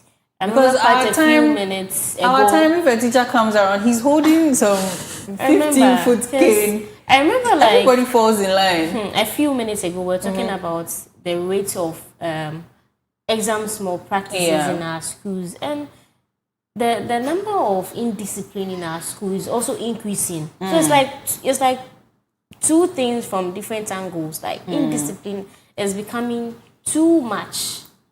But yes, it still wasn't, you know, it still wasn't right, a good call to also basically physically assaults a student. That is it's not not right. right at all. And we need to condemn it. And I'm not. Is it possible that teachers are also frustrated that the students are misbehaving more now that there's no corporal punishment? It is, but it doesn't warrant what we saw. Yeah. And so the right thing is just to report to the appropriate. I mean, it's something that we shouldn't tolerate, and it's unfortunate. I mean, like we said, we understand that the rate of indiscipline in our schools is very high. But what we saw some time ago, it's a no. Yeah. It shouldn't be something that we should encourage And you know, at his all. colleagues were also saying that, I think when they also spoke with the media, they were saying that should he have watched for the student to beat him up? No. Like, He shouldn't have even started it. yeah. Exactly. You understand? Because it's like Now- he was indulging the students. at We're the talking point. about professionalism here. These teachers were taught emotional intelligence. And then we are told that once, even comparing it to like the ordinary person who is not a professional or who is not a teacher, even if you're engaged in something that you think that, I mean, you're getting out of it, you just have to walk away to avoid some of these things. These are parents at school. Parents send their wards to school with the aim that teachers are going to protect them and care for them. And that's why when a student go wrong or when a student misbehave, the only thing a teacher can do is to take a cane the person or punish the person. You cannot go But now beyond that. they don't do that anymore. Now, if you can't cane the person, you can't punish the person, report to the appropriate authorities, that is the headmaster. Let them take charge. If the person is becoming a nuisance, they can just sack the students Or suspend them. or invite the parents. You understand? But for physical, assault, it is a no. And that was very bad. And I was particularly not happy when Nat came out to say that, I mean, it is high time they have to understand. Yes, I understand their plea, I understand their burden and what have you, but they should have condemned it. We understand that the teacher also had right at that time that he needs to be released so that investigation continues. But then for a teacher to do that, I mean, you should allow the student to do that so you punish them, but no teachers. We understand. So like the student should slap the teacher like 5. And No. You shouldn't get into it. You shouldn't even get into it at all. We understand that the rate at which students are misbehaving these days in our various senior high schools is very alarming. We were told that they called boys even from outside, and at a point they were pelting stones at the teacher and what.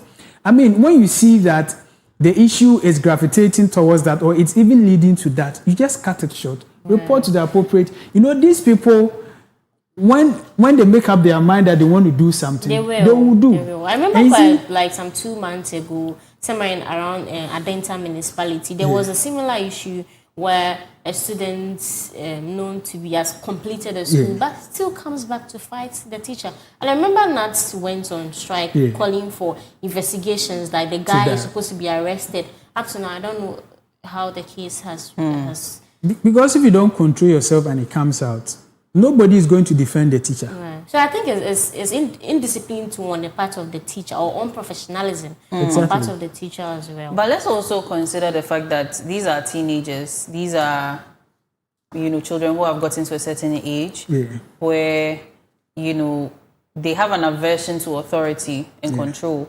So knowing certain things, they can take advantage of that. Because even the younger children, there are certain times where, as a parent, you need to be a little strict, So with this situation where, as a teacher, he may be trying to, de-escalate, but these students, knowing that maybe, like the way we say it, they've timed the teacher or something, maybe he's been known for trying to enforce more and more authority, then in trying to de-escalate, these students will still continue. Because look at how now it's gotten to the point where other people, I think backup, basically reinforcement was called, stones were also being pelted. Now at this point, as the teacher, what can he do? So you see, it wasn't a one-day thing. No. From the video we also, the students, they were like, they be and tokwa and then subi. So it's something that has been happening. You understand? Okay, we have a caller. We'll come back to this. Hello? Hello, do you hear me? Yes, please. Your name and where you're calling from, please. My name is Kwame Nadedu. I'm calling from Nima. Okay, let's hear you. All right. I will speak to you. I'll speak to you. Yes, please. Chief. Peter. I'll miss it. That's no point sure. Mine. Please, can you speak up a little? In the question, more friendly to baby, as yet about doing mom. So the about me about France, or say the apple, the abandoned apple. The way it is funny who is about right for an eye, Anna. But never that to not extend the number of course. But we did mega normal. If you are because for my gun, when you won't see any apple, the minimum. Oh, that will be it. Now, nothing but don't buy. We have more, we have, I mean, kind of short. If you are basic school, and a quality government school, if you are admission, my Ghana, yes, community, my research, I did research my own. I want to some schools. Maybe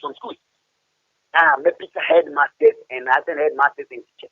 Yeah, about 5 schools. And then, before you enter, they pick admission before you enter. But the MPP party, opposition party, the largest opposition party, they say a course of driven to you. Don't know about one. MPP communication, we go. They see the whole Ghana movie, it before the woman. I want to admission and Sana.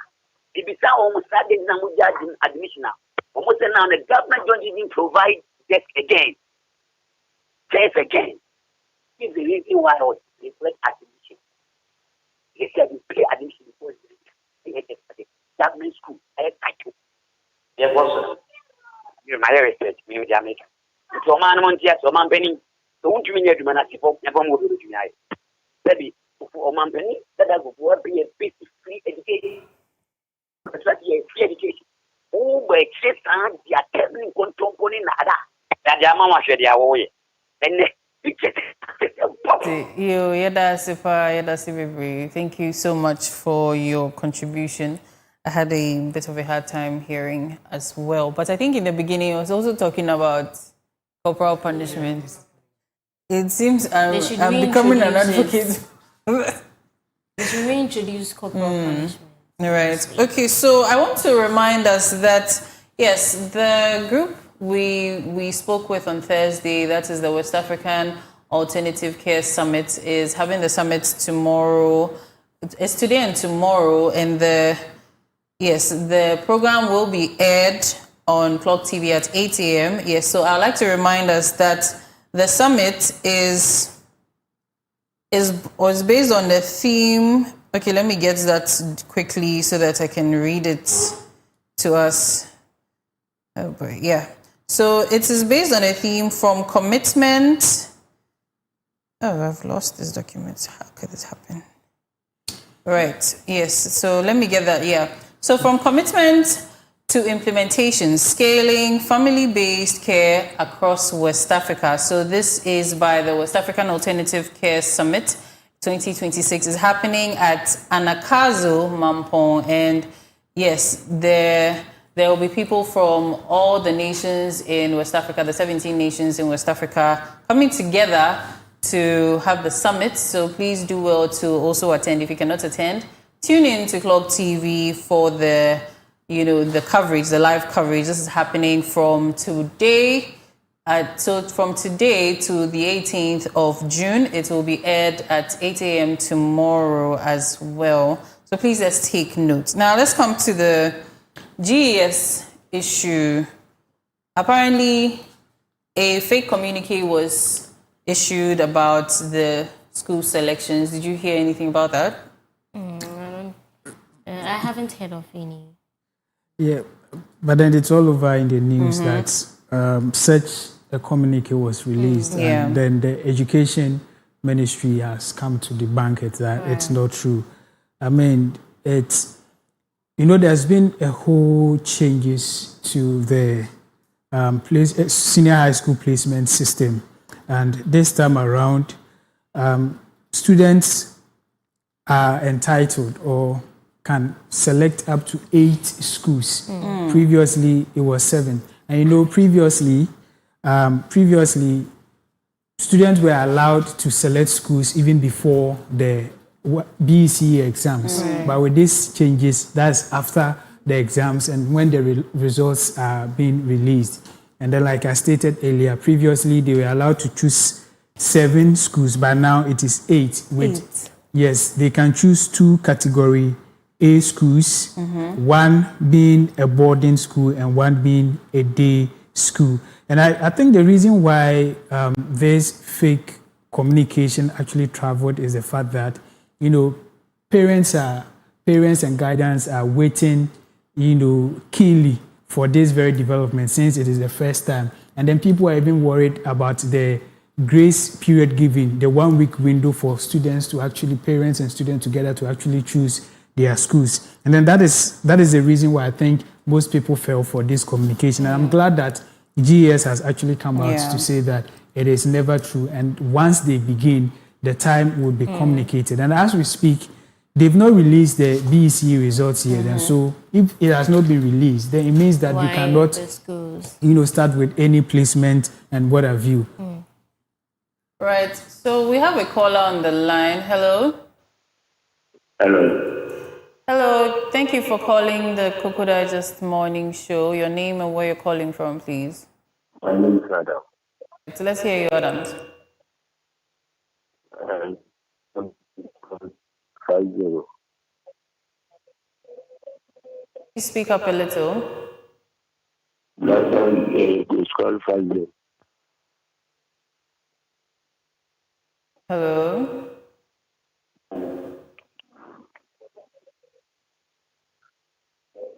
That's 50.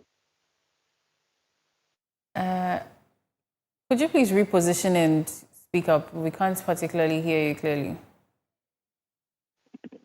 That's 50.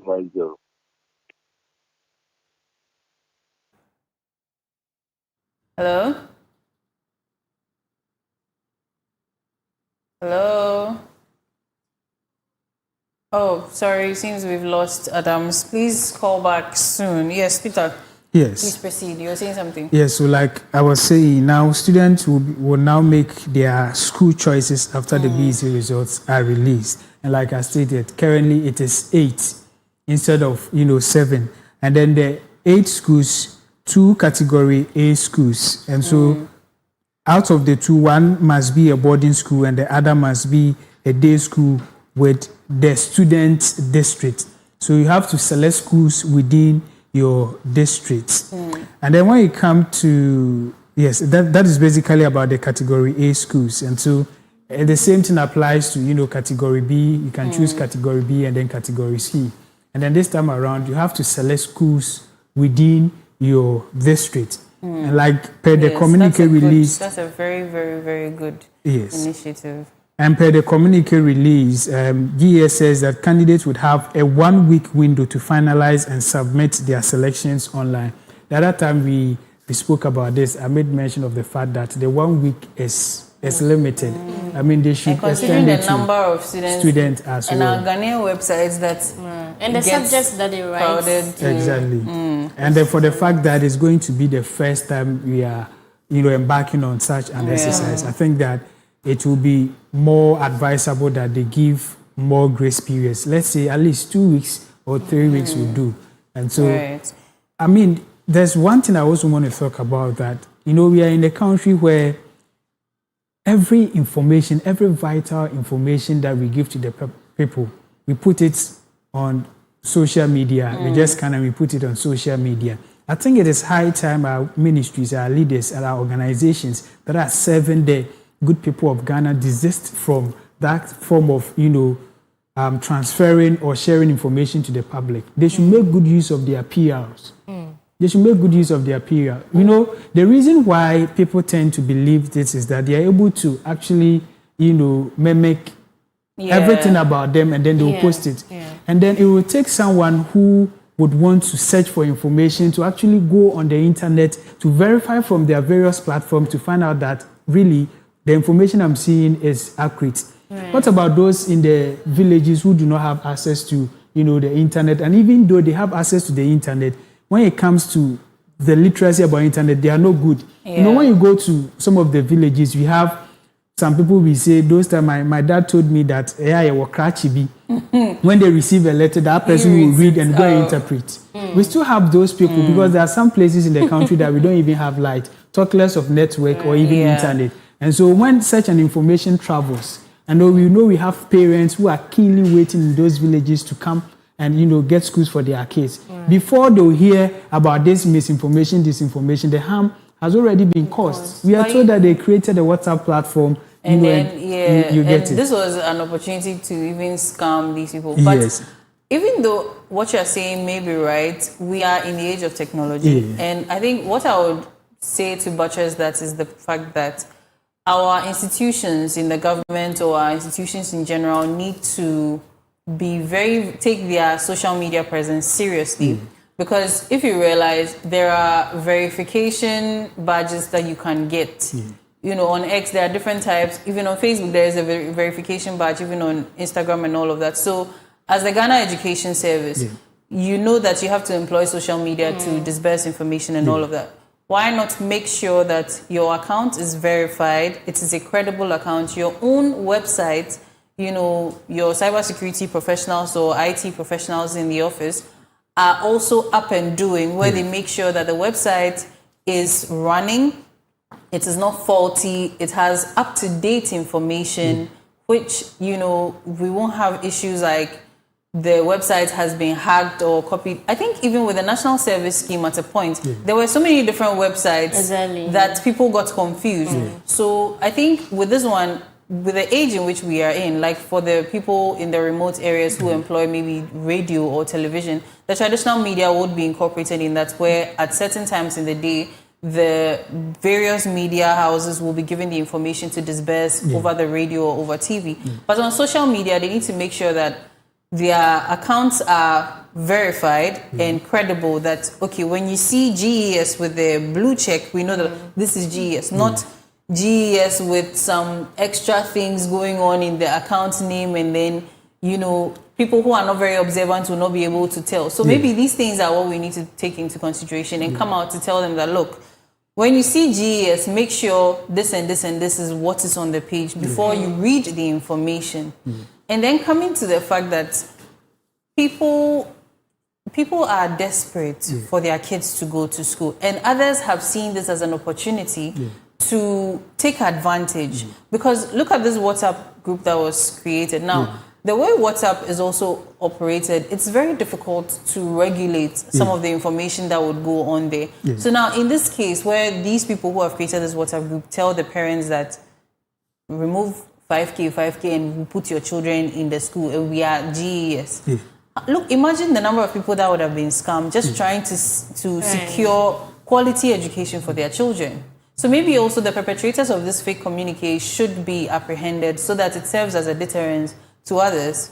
Yes, and I also think that there should be, aside that, there should be more of education and giving the public update this time around, not through statements, but through their PRs, like you made mention of. Because, like you rightly stated, parents are ready and they are eager to get their kids, schools.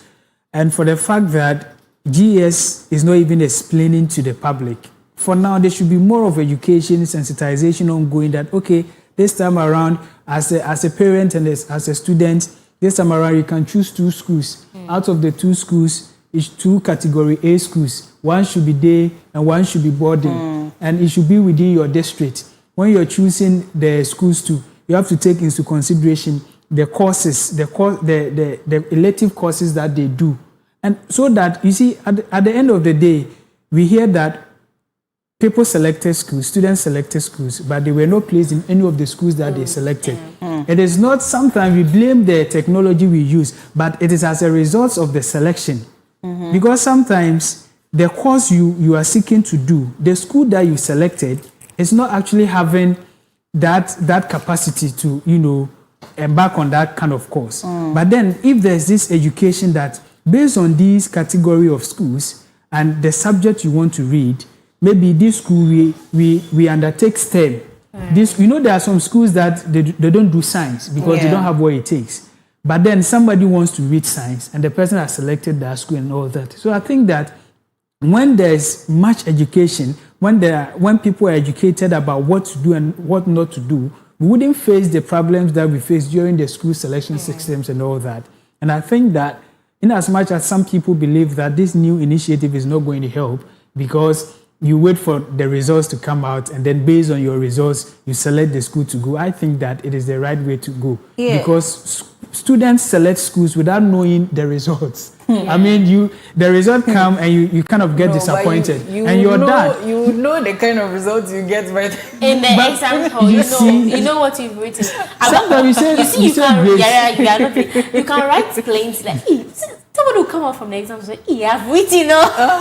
But sometimes grace speaks. We've all been students before, and sometimes after an exam, this one I didn't try. But the results will come, you're like, this one I was expecting to get like a D or something, but B. Sometimes you say grace speaks. But to be realistic, I think this is a good initiative. Once the results come, we know, I had 6 or 5. 6-5 there, this school will not accept me, so let me go to this school. It will reduce the pressure and the burden. So I think it is a good thing. It will shock you that people will still go ahead. Yeah, somebody, like you're saying, somebody believes in miracles. But what you were saying about educating the parents is very true. And I think one way they can do that is that a month to the BEC examinations, these PTA meetings can be held where they have, should I say symposium? An educating, meeting, educative meeting there where they tell the parents what these schools are about, these courses, career goals for the kids and all of that, so that when they go home and then they are choosing the schools, they know what to do. Because there are certain schools, I think in our time, some schools were branded as science schools, some schools were branded as business schools, some schools they are just also going with the flow. So with all of that, you know that, okay, you want your ward to do science or excel in the science field. Obviously, when you are educated about the schools and which schools are more science oriented, you'll be able to choose that school for the child rather than ending up choosing a school, like you said, that they don't even offer science. And then if they don't get into the school, you start blaming GS. It's a good thing. So we are praying that this whole of new initiative works perfectly. I mean, it's a good thing so that parents will not end up getting disappointed or even kids. So based on your results, one I'll portray when you're 25. When you check the 25 and you check the school selections, maybe 25 category A school will not accept you, B will not accept you, maybe C will accept you, and per your performance, maybe you want to venture into the TVET or something. And so there are also schools, and I feel that it's a very good initiative, and that will go a long way to help. And even the district one is also a good thing where, people don't need to travel so many miles to school. Especially, I think this is because of the community day schools, where there are schools in certain communities now. I think the one I'm fully aware of is the Adenta one. There's a Fufaha day school. So now, if you are in and around that vicinity, your child can just attend school there, and you don't need to pay all these amounts of money to take them to maybe WA or something. And considering the way the double track and all of that was, I don't know. I think the double track has been scrapped now, no? Or it's still ongoing. It's still ongoing. So now with this on and off thing and then spending so much money, you can just enter the school here. If it's a day school, you take your transportation. Okay, maybe you drive your child to the school and then they go and get their education and come home. It's also a really good thing. Safety, having your child also right under your wing is also something a lot of parents want to do, because I think even personal experience, my parents made me attend school here in Accra because they couldn't bear the thought of me in another region. I mean, so yes, it's good. I think the day schools should be strengthened. Maybe over time they are also moved into boarding facilities where at least, even if you are attending the school in your district, you can still get the chance to be in a boarding facility. Your parents can come and visit you. The teachers would also have some facilities where they can also live there, because the teachers are also facing the transport issues, traveling from wherever they live to the schools. It's also a bit of a problem for them. Yeah. But before we go, let me just run our viewers and parents, guardians through the communique GS released. And so initially I spoke about the number of schools increased to 8. And so candidates must select a total of 8 schools, structured hierarchically into 2 distinct blocks. Now we have 6 main choices arranged in straight order of preference. First choice being the absolute priority. And then we also have the alternative choice. There are compulsory safety backup choices selected from Appendix 3. I think they will release that copy. Deployed strictly if a candidate misses auto placement on the main list. Now the category placement formulas. Now the residential and category distribution must be balanced precisely down a 50-50 split. So the list must feature exactly 3 boarding schools and 3 day schools across the main choices. Now for category A requirement, candidates must choose 2 category A schools. 1 must be marked as boarding, and the other must be a day school situated directly within the student's residential district. Very imperative. And then when it comes to the category B requirement, candidates must choose 2 category B schools, 1 day and 1 boarding option. And then with the category C requirement, candidates must choose 2 category C schools, 1 day and 1 boarding. So 2 each for all the categories, but 1 day, 1 boarding. And then when it comes to the technical and academic processing metrics, the core calculation is determined using raw scores across 4 core subjects. That's the English, mathematics, integrated science, and social studies, plus the 2 best elective subjects. Now, let's look at automatic disqualification. Scoring a grade 9 in either core mathematics or English language instantly disqualifies a student from auto placement. Grade 9, that is a worry crowd. Now let's take a look at equity quota. The equity quota. The GES continues to enforce a strict 30% catch fence allocation, reserving vacancies. No, I think what we need to do, I've read it out. Okay. With the category A, B, C, you have to choose 2, 2, 2, 2, with 1 being day and 1 being what? Boarding. But already are grades 9. I'm sorry. So that's why you have to learn and get the best of schools. So we have a comment here. So this is from Prince. He says, my question is only one. The school, is it a wrestling school, or what causes that? I don't understand why a male teacher can beat a female student like that, and why. And the way he was on top of her beating her, it's like he has an issue with her. Maybe the girl has denied him getting access to her.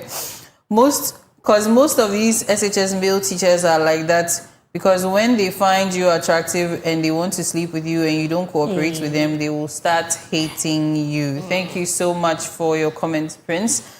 Yes. But we should this is based on his own, these are allegations. We don't have any proof. So these are allegations. Even though some people may have experienced something like that, this is not a one-size-fits-all. We don't know the true details of such, so we cannot, just blanket saying that maybe the teacher and the girl had a relationship or he was seeking one. So thank you again for your comment. And moving to the last story, this is the Maslock issue. Okay, before the Maslock issue, Beverly also has a trend. So let's get into your story. Well, so as a way to curb, improper disposal of rubbish or waste, I think last week we had a discussion on this, and I was talking about bringing corporal punishment, not in a way of beating or hitting somebody, but making them feel the discomfort in, adding pollution to the environment, causing flooding in our environment. And something interesting happened at Ofankor yesterday or 3 days ago. Police officers at Ofankor reportedly sanctioned Okada drivers without helmet to clear the area as part of efforts to keep the city clean and support measures to reduce flooding.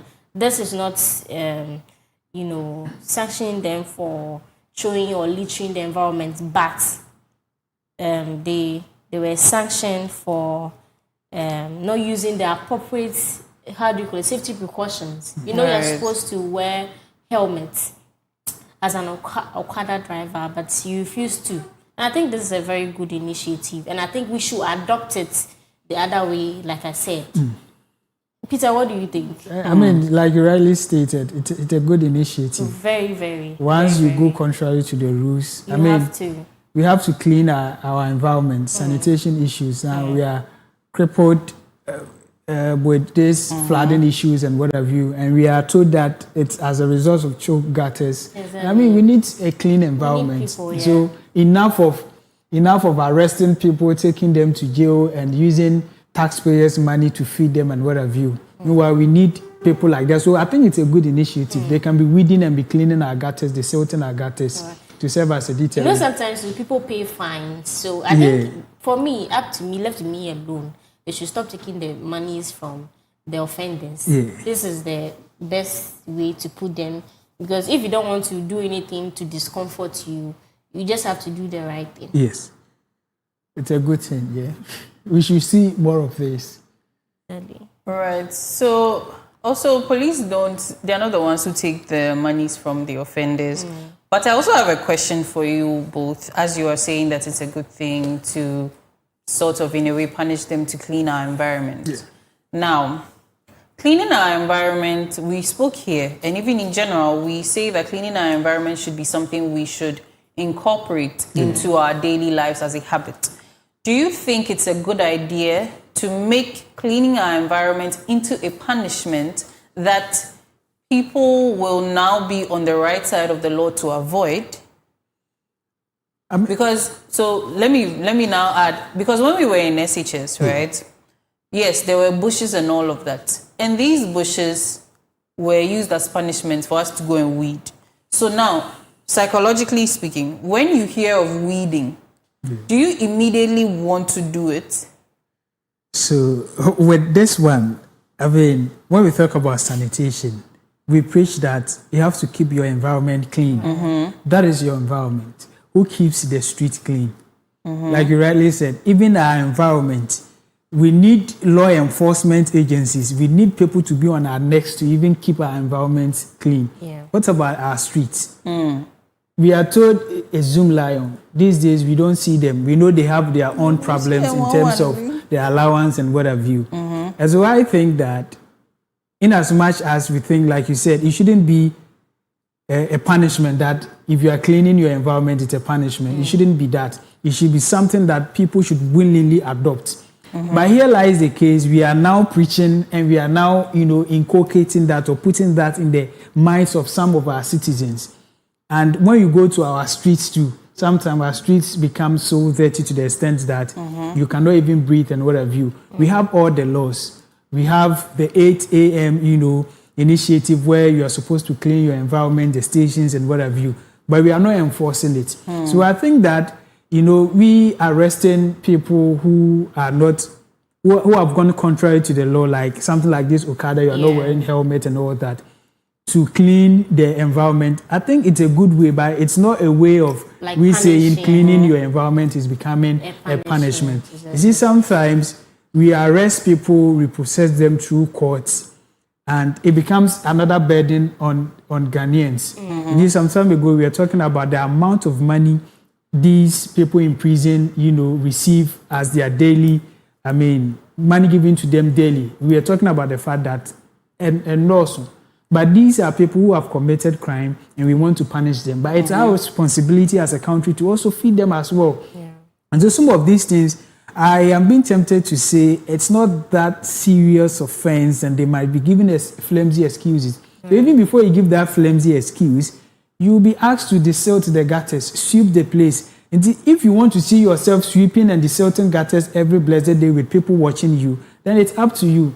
Once you are caught twice or thrice, and it means that you are okay with sweeping when you go contrary to the law, then we switch to other punishment as well. But with that being said, I think that it is a good initiative because Accra needs to be tidy. Yeah, but you know, with this, if this becomes the means by which we get people to do the right thing, don't you think also that when we are doing our cleanups, people's mentalities towards the cleanups would also be a little skewed? Because the people, so like you're saying, you've been caught doing something wrong and you've been asked to clear the gutters. Now people are watching you and they're like, this person did something bad and that's why they're making them do it. So now when they come back to call community, let's all clean up now, don't you think that people's attitude towards it will still change? Because I'm also thinking, why don't we rather say that, okay, they will do the most difficult parts of the cleanup in the cleanup crew where, let's say, you know, those really big drains and it requires a lot of manpower. Those things where that one can almost, even this one, I think I'm going against what I'm saying, but I think let me just remain there that if we are punishing people with cleaning our environment, and then now we call our own friends, our community, let's come back together amongst these, you know, so to say, criminals for the bad thing they've done. Don't you think we will not want to do it? Yeah, you're right. It's very imperative we separate. We should separate it. So it's not a criminal act that we'll be asked to go and I'm just using criminal in the sense of you've offended. Yeah. That's what I'm saying. And so it's very important we let viewers know. Some offenses are not pardonable. This is, you said they were not wearing helmets, right? They were not wearing and this has been a consistent complaint on our street and whatever. And I think that it is a good initiative. If you're not being checked, though, is it traffic? Those who check them, The MTTs. those who check them, those blame them that they didn't supervise well as well. Do you get it? And I think some time ago I saw prisoners cleaning the environment. That is what they basically do. They weed around and I was so, in a way, it was a mixed feeling. Do you get it? Like you said, in a way, it's serving as punishment. In a way, it is also helping the community become clean as well. And I think it's not bad to be seen cleaning your environment. I don't think it should even be termed like punishments. I said a story, so let me just correct myself. It's not punishment. Okay. I think it goes hand in hand. So okay, it cannot. No, it should be punishment because Peter, let's not allow it to be punishment. in that context, let's use the West. So sometimes when you are not imprisoned, you are charged with a number of days community service. So maybe we can also adopt that because now when you hear community service, you're no longer thinking so much of it as a punishment, or a punishment that's a bit demeaning, but rather, okay, you did something bad, so it's no longer given that notion that when you're when people are walking around, they'll see you doing something bad, as compared to with what the police did with the motor riders, because now when you look at these, like you said, the prisoners also come out, they do community service. If we too, as citizens, you are an offender for something, you are giving community service, we frame it that way, we target that way, it makes it slightly less demeaning, because I'm thinking of it from the perspective of the way Ghanaians sometimes we look at things and behave towards certain things. When we now come and say that, okay, it is community service, Udi Bonia, you will repay the offense or the bad thing you've done with good. So now, when we now look at it that, okay, you are doing good for the community as a payment for your crime, you see that maybe attitudes towards it will be, so now maybe when someone steals, instead of the mob action or lynching, they will tie him with make sure he cleans the environment and then they let him go, like that. And I think that's the same thing that happens in our senior high schools. You get that kind of thing when you disrespect a senior or you go against the rules, you'll be made to read. So then we shouldn't see that one too as punishment, because they're also helping in sanitation issues. Do you get it? You can't say that it is corporal. Is it corporal punishment? They don't do that. They'll make you go and read. You know you're supposed to do your housework, right? So in the morning when you wake up, you're supposed to do your housework. That particular morning, you refuse to do their housework. You could see that your house mistress comes around and sees that, oh, today Bavin hasn't done I've been No, so That morning, oh Stubborn God, I withered the hell out of the soil. You see, so in a way, you are suffering for it. You are working. Okay, I wouldn't say it's punishment. Like we said, communal service. Do you get it? So yeah. so I'm saying it should be considered as punishment in that context because it is a criminal offense if a motor rider rides without helmet. It's a criminal offense. And at that point, the police officer decided, like, instead of me taking you to the station, processing you for you to go and face the law, go and desert our gutters. You are deserting the gutters because you broke a law. You went contrary against the law. And that is why you are being made to desert the gutters. Under normal circumstance, a police officer will not meet you and ask you to come and desert the gutters. Because you went contrary against the law, that is why you are being made to desert the gutters. And that's why I'm saying at that point, it should be considered as what? A punishment. But then with the motor riders riding without helmet, it's a criminal offense. It's a criminal offense under the law. I'm actually looking for it. And so I think that in that respect, we should term it as punishment. But generally, community cleanup exercise, it's not a punishment. We are all helping one another. You know, when our environment is clean, we have good sanitation. I mean, it is something that is going to help us. You get it. And so if our environment is clean, malaria is a thing of the past. Cholera and what have you. Right. So this brings us to the end of this wonderful conversation. Thank you all so much for calling. Thank you also for your messages. And thank you, my able colleagues here.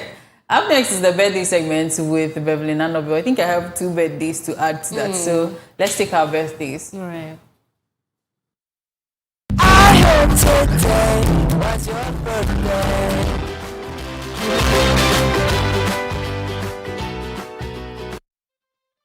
I heard today was your birthday.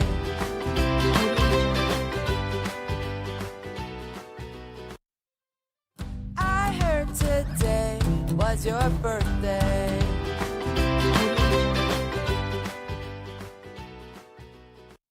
So we have some amazing, birthday celebrants in the house that would like to celebrate them. So let's have it.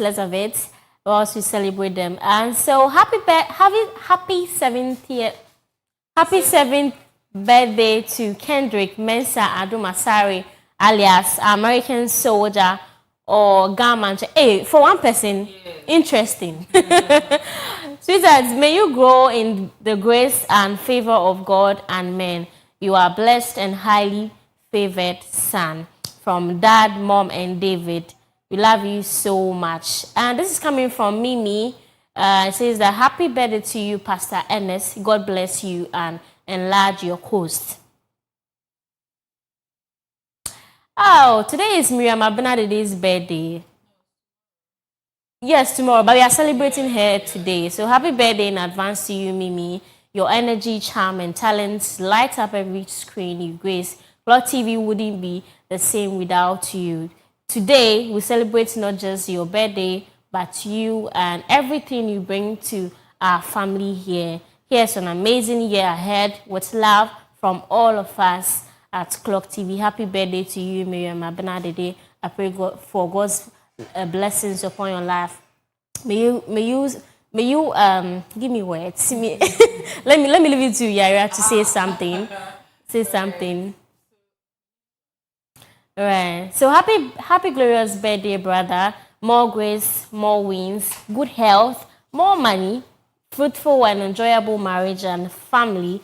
I appreciate and glad for this brotherhood. Let's keep winning. This is from Se Bawa. And it's from Joseph to Dr. T. And he's saying that happy glorious birthday, my own Dr. T. May God bless you in all ways, financially, professionally, family, health, and socially. Keep doing the good work. The game is on me this time.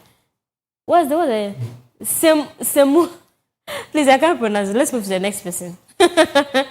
Okay, so I think this all for the birthday segments. Okay, we have another one here from Pasulo. Happy birthday, Joe Palo. Wishing you a day as awesome as you are and a year ahead filled with wins, laughs, and good vibes. Cheers to you, my guy. And this coming from D to Ima. Happy birthday, Ima. Cheers to my good friend. Here's to another year of good laughs, good times, and even better memories ahead. Enjoy your day. You deserve it. Right, so I also have a few birthdays. Wish a few loved ones here and there. So the very first one goes to my friend AJ Newman Ajuri. Happy birthday, my dearest friend. God bless you and keep you. Happy birthday to Alaji, my very own Alaji. God bless you too. Happy birthday to my nephew Noe. God bless you and keep you in all your ways. And a happy birthday to my sister, one of my little sisters, Deborah Makafui. Happy birthday to you too. God bless you. I love you all so much, and I hope you have an amazing birthday month. Peter also has a few Happy birthdays. birthday to all fathers. And then happy birthday to Miriam Abena Adede, Adede Z, Mimi. Adede One, Mimi Mimi. Zadede. God bless you. I mean, I don't have the Tomorrow's words. lunch is on JM. Mr. Stefan And then Joshi. there's also an upcoming birthday to our very own James J. Dad, James Bernard, our very own photographer. His birthday is somewhere Photo. next week. We'll come back to him. Yes, happy birthday. And this brings us to the end of the online and print review extended version. We hope to see you bright and early on Thursday morning. Do enjoy this song coming up. They want us to dance. They know I can't dance. But yes, let's enjoy Kakalika by Dope Nation.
Good morning to you and welcome. This is the Business Update segment on the Koko Digest Morning Show. And as usual on this segment, we provide you with the latest in the world of business, expert analysis and market trends that will impact your business and investment decisions. I am Peter Nsia. Now to our stories. The government has secured more short-term financing than planned at the most recent Treasury bill auction, reflecting strong investor interest in domestic money market instruments. Total demand remained high, with bids heavily concentrated in the shorter maturities, especially the 91-day tenor. The authorities accepted nearly all applications submitted, indicating a very high allotment efficiency. Proceeds came in above the intended borrowing amount, suggesting the government continues to benefit from robust participation in the domestic debt market. There's more to this story. Continues to show a preference for instruments that offer quicker liquidity, lower duration-related risks, and market demand continues to show a preference for instruments that offer quicker liquidity, lower duration-related risks, and relatively more predictable returns. Auction pricing also stayed relatively stable across the tenors, with longer-dated bills commanding higher yields than the shorter ones. Compared with the previous auction, the government raised substantially more, providing an additional near-term funding, while fiscal properties remain closely focused on revenue, spending control, and debt obligations. Investors view Treasury bills as a convenient, comparatively low-risk option for short-term placement. Away from that story, the Bank of Ghana has extended the deadline for international money transfer operators operating in Ghana to complete registration, setting the new cutoff date for July 31, 2026. In a notice issued to IMTOS as well as banks, specialized deposit-taking institutions, and payment service providers, the central bank said the update follows an earlier directive released in January 2026 on the registration and lawful operations of money transfer companies in the country. BOG urged all existing operators that have not yet finished the registration process to take advantage of the additional time and submit the required document before the new deadline. The regulatory warned that any international money transfer operators failing to comply within the stimulated period will not be allowed to continue providing services in Ghana. It also stated that partnership or arrangements with regulated financial institutions will be nullified. Non-compliant operators may face further regulatory sanctions and enforcement actions.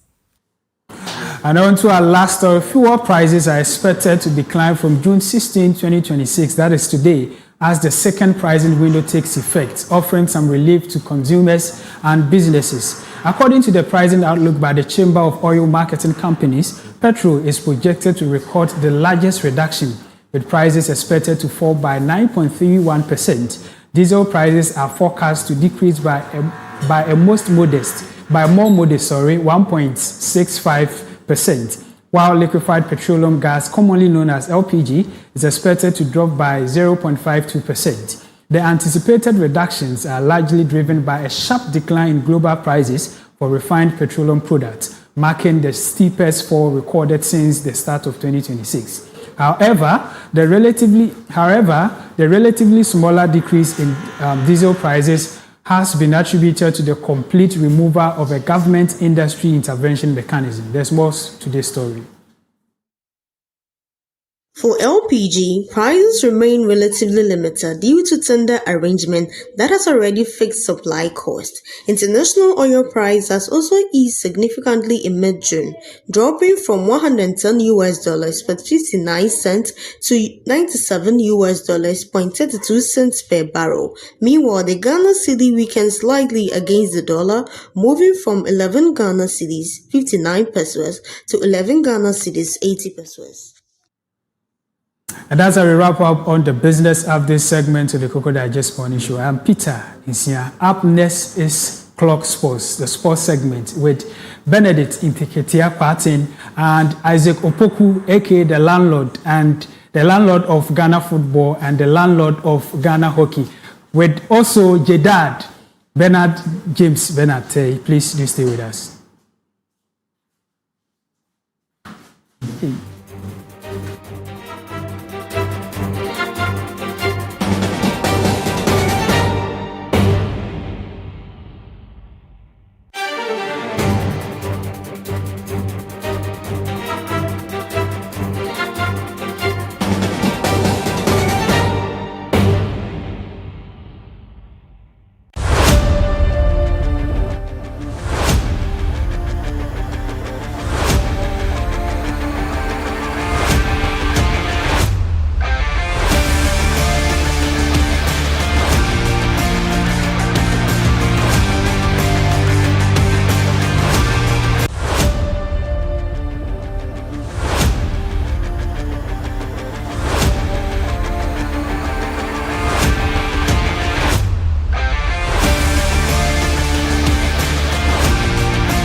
First of all, on my far left, I have James Bernard Tay.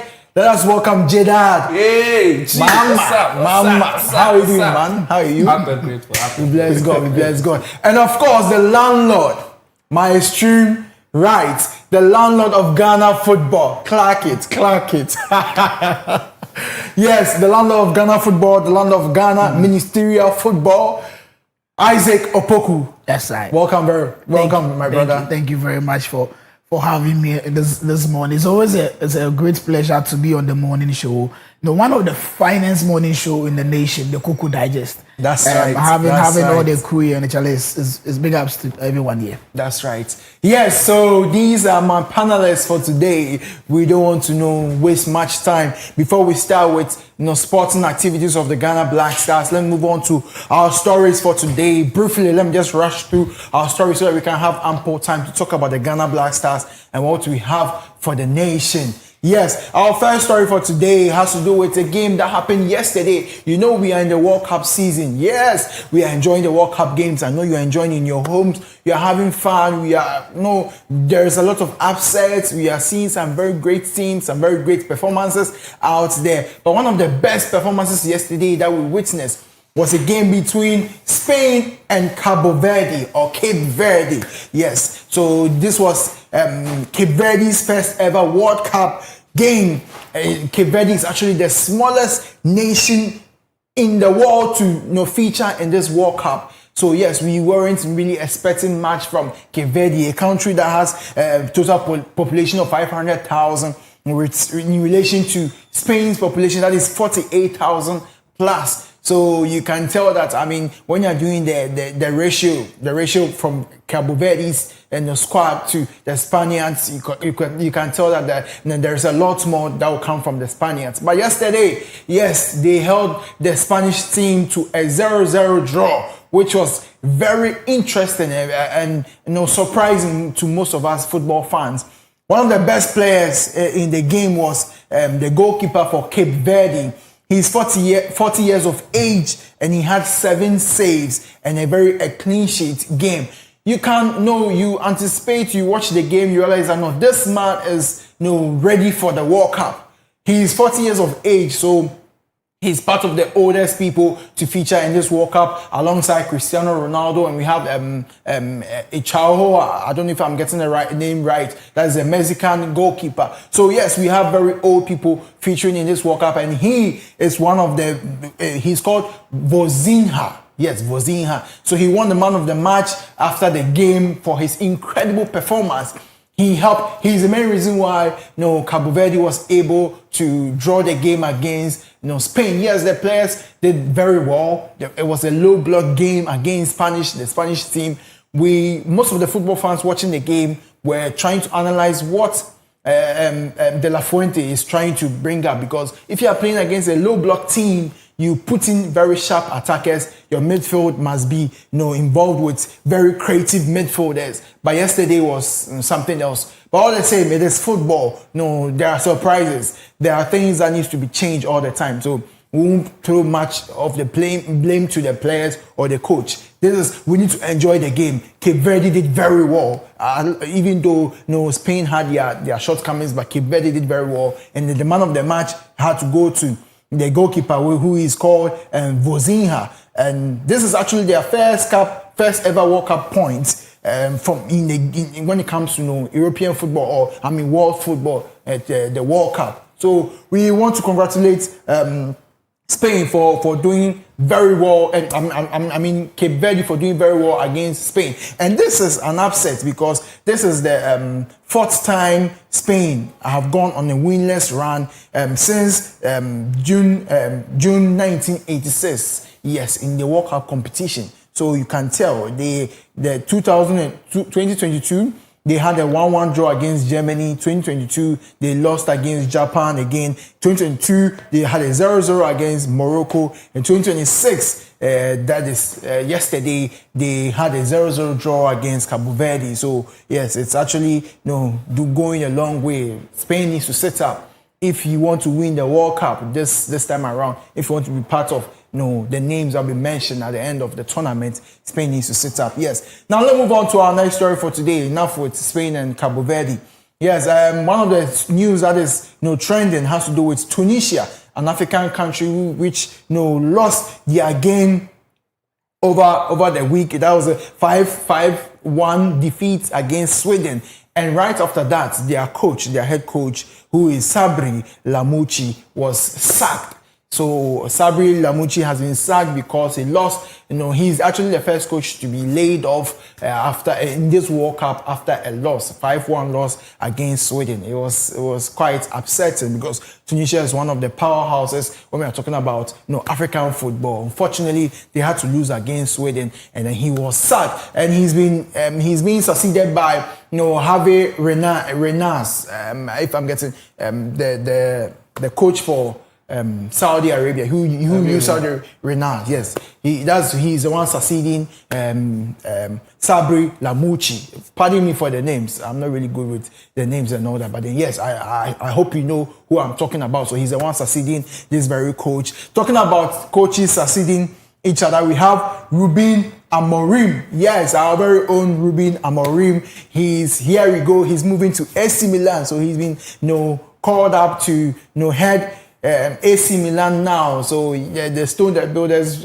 refused. He's been moved to AC Milan. Let's see how best he'll perform out there in AC Milan. So there's a verbal agreement which is until June 2028 plus option until June 2029. So he has accepted all conditions and he will sign this week as AC Milan's new manager. Yes, so that is it for the trending news and what is going on. Now let's talk about Black Stars. Yes, my very own. The reason why my gallant men are here with me, Landlord and then Jedad James. Yes. So first of all, there is this trending news about Thomas Partey being denied visa into Canada because of the alleged rape case that has been dumped upon him, that is still being dealt with.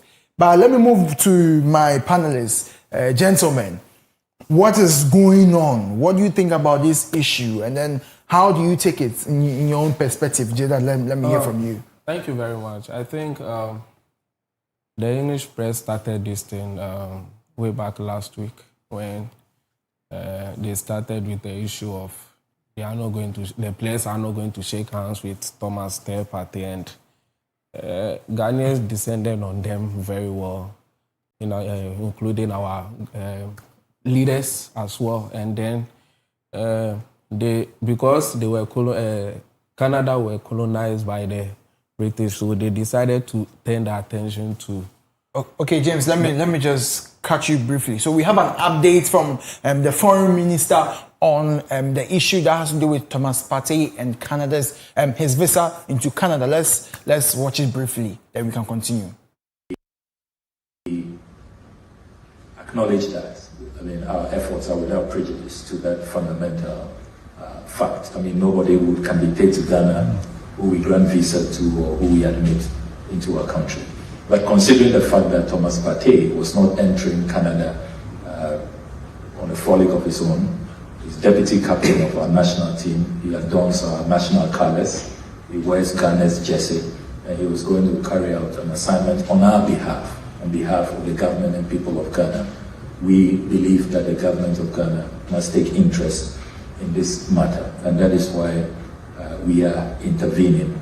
So we are utilizing the diplomatic path, engaging actively behind closed doors, and we also are adopting other pathways, which at this point I do not want to divulge.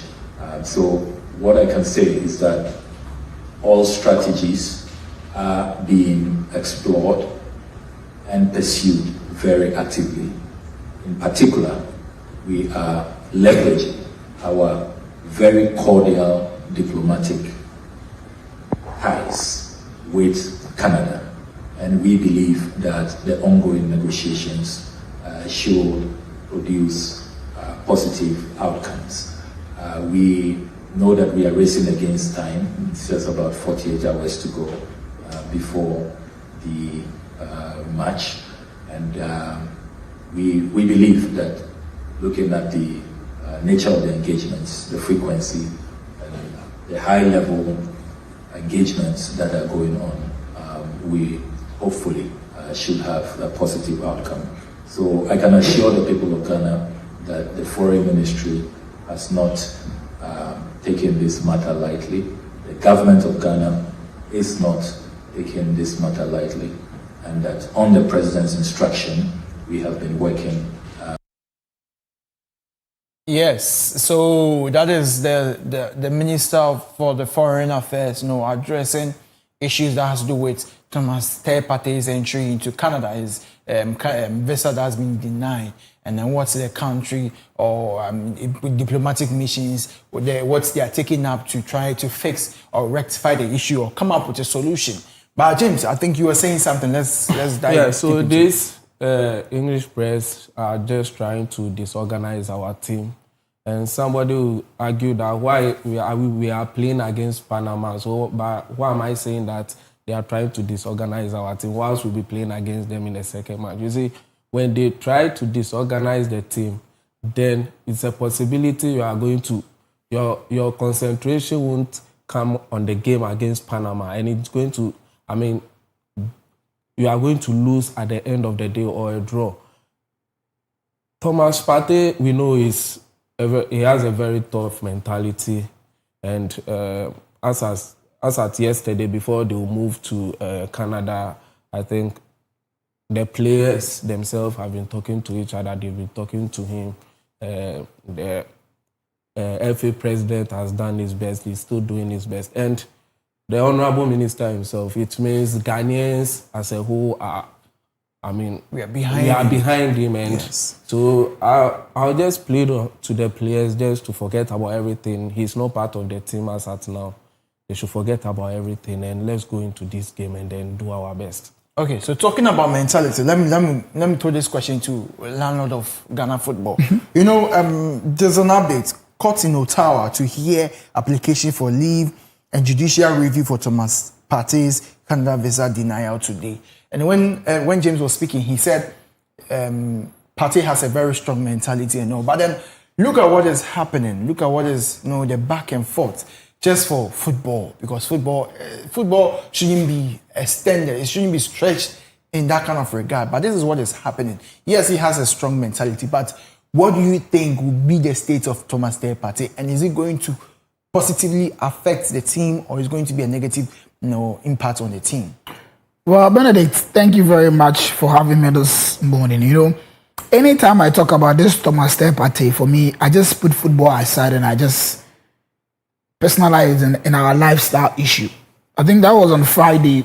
I sat here with Nanaya and Benito and we were talking about this thing. I said, sir, I've learned so many things from this Thomas Partey issue. So if I want to personalize it, that anything that I'm doing in this world, I need to be very careful. Very careful. Sure. The reason I'm also saying this thing, last week, Thursday, the sports crew were able to go to the American Embassy for a visa interview. But what I saw on Thursday and what is happening to Thomas Partey, I could see that in every institution, every place, there are rules and regulations. So for me, what the Canada people are doing, I don't blame them. It is their rules saying, if you are associated with a rape case issue, a terrorist issue, a murder case, you don't enter our country. This morning, before coming, I was watching Beverly, Yayawa, and Peter talking about this Thomas Partey issue, and I said, whoa, this is a very good insight. The judge on the case has not even found guilty about Thomas Partey. Yeah. And the lady in question about this rape case has said Thomas Partey is innocent. But these white people, they just want to delve into the issue before they'll bring their judgment. I was telling Benito off air on Friday that I wish I can see through what Thomas Partey is going through, because this thing started when he was in Arsenal. His later days at Arsenal. And before going to Villarreal, it is still ongoing.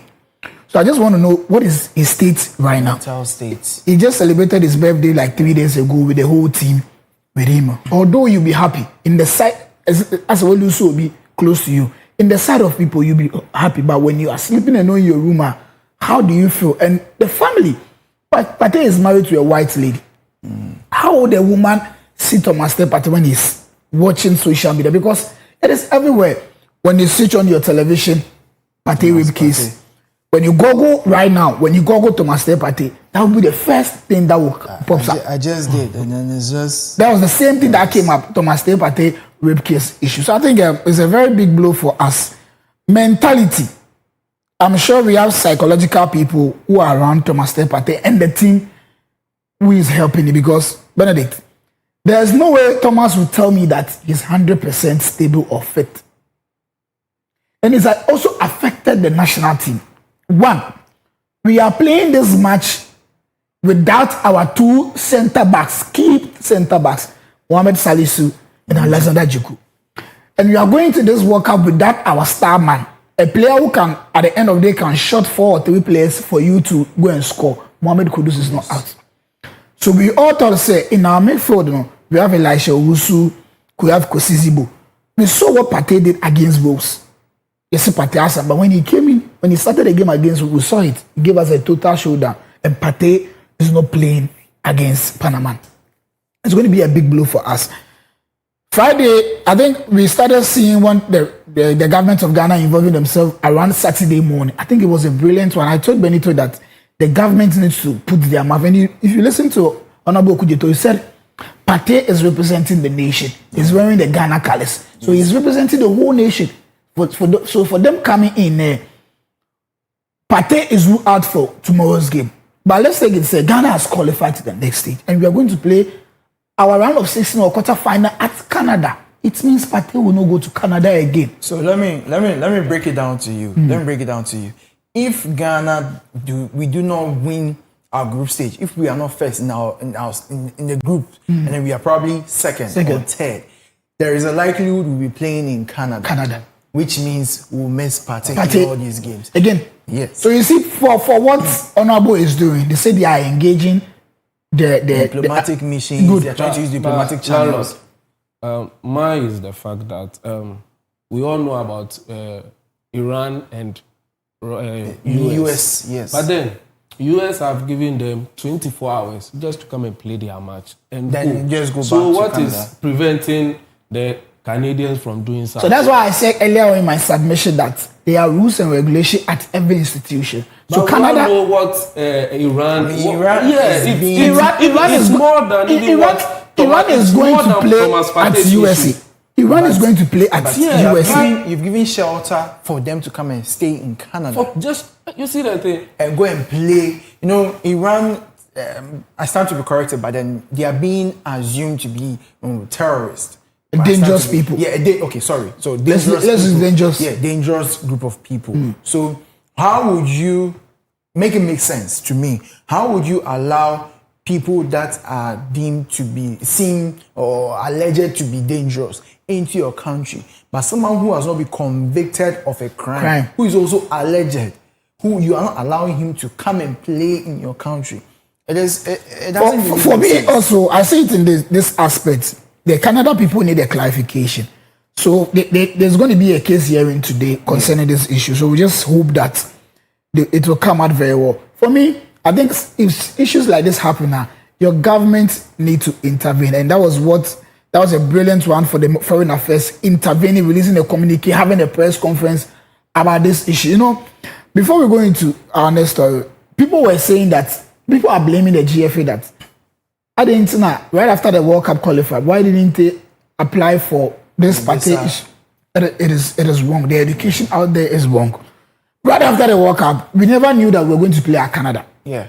We never even knew that no one knew. And visa application process, it takes time. Yeah. And these players, they don't go for interview. So when they apply online, they take all of them, their passport, take it to the embassy, and they give them the stamp. Unlike different people like we that we went for the interview. Yeah. So it's a different, so the education outside the GFA is a process. So after the draw, you are going to do a place where you are going to slip draw to. So that's where they did the draw. That Ghana, we are playing our first match at Toronto, our second match at Boston, then our last match at Philadelphia. It is good that the US people has allowed Thomas Partey into their country. That was a very good one for us, because for me personally, I thought Thomas will not enter US, because we know US with their this controversies and stuff like that around their country. Let us not just look at what is going on with Thomas Partey. We have another rape case issue that is circulating. Hakimi. Hakimi has not been convicted. There hasn't been a ruling on Hakimi's case. His case is still pending in Paris, which means he also has something like this circulating around him. But how is that Hakimi is allowed to do what he wants to do, live the life he wants to live in terms of football, play and all that, but Thomas Partey is still facing these issues? See, if Morocco were to be in the same group with England, this thing, which is happening to Thomas Partey, won't happen. Will happen. Will happen. Okay. You see, Morocco is playing in a different group. Okay. So as Lalo said earlier on, this thing started way back when he was playing for Arsenal, later part. And this is where I also come in, that even the Athletic yesterday reported something negative about Thomas Partey again. And look at what they are doing. Because they reported first, second, third, and the bashes were coming. Now they've blocked their comment section. So it is an agenda that they are setting up. Because why will you say Thomas Partey, you will not shake hands with Thomas Partey? Then people start lambasting you guys, and then the attention has turned from that one to the Canadians not allowing Thomas Partey to enter into their country. This later on, we all find out that Ghana will be playing their first match there.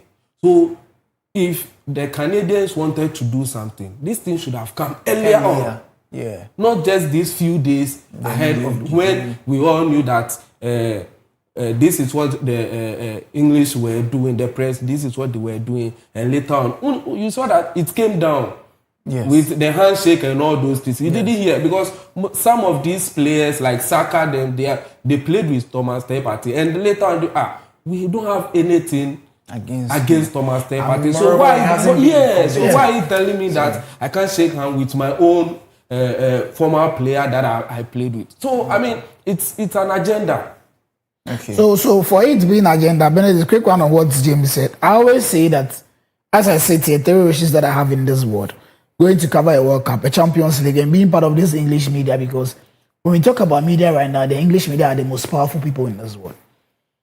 So the reason why James was saying that this Partey issue, it wasn't the FA that said that they will not shake Thomas Partey. It's their media.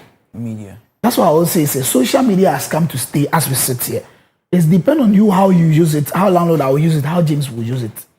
So for us, our people, when you follow this other media station, you will not even see people lambasting their artists or their footballers, but they will rather, at the end of the day, Jamie Carragher will come and tell you that Saka is better than Lamine Yamal because he's had the opportunity to sit at the media. But you and I know it's not true, but he has not been paid, but he knows so.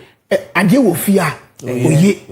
So we need to learn from these people and also protect our family. When this Thomas Partey issue came in, we saw our own people lambasting the bats and Toa. That me, I always say, for me, entering American Embassy on Thursday, there was nothing with us. So we were just sitting down in the queue. We sat there for almost 6 hours.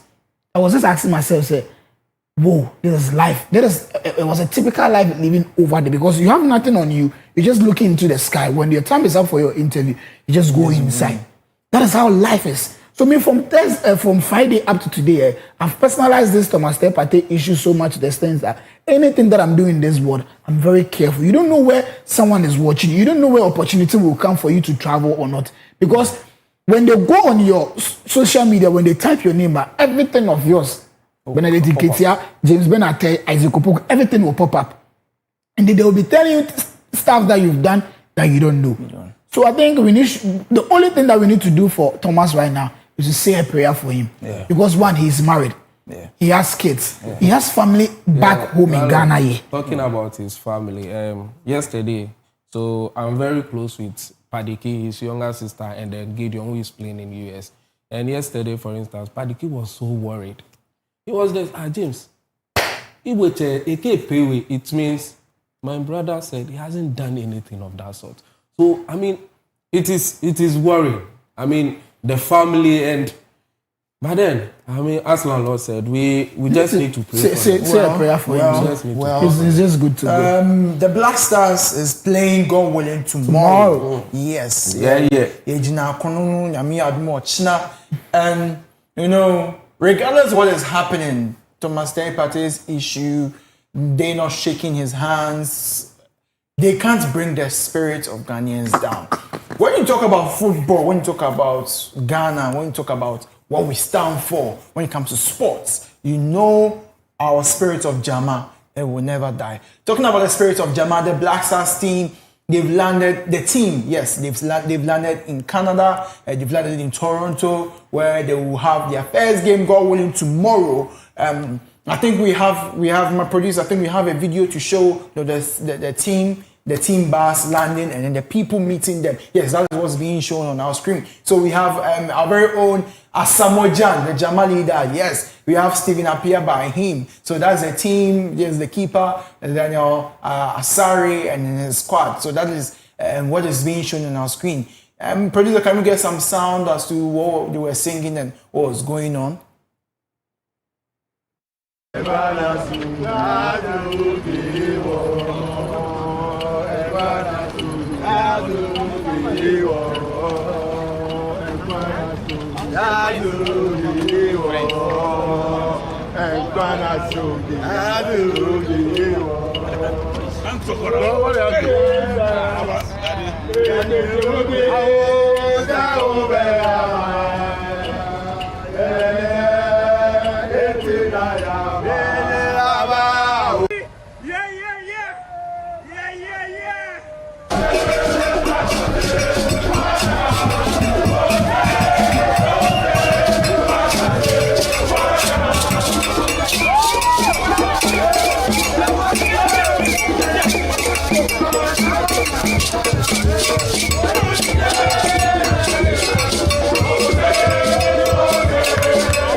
So that is the arrival of the team in their place of Abo, the hotel where they'll be staying until their game, God willing, tomorrow. So in Group L, the first game will be between England and Croatia around 8 p.m. Ghana time.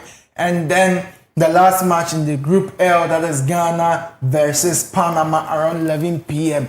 I want to tell you that no matter the time they play this game, Ghanaians will watch this game. No, there is a lot of news circulating. People are not really happy with the Black Stars and all. But when it comes to the World Cup and the Black Stars, there is still that passion. There is still that love.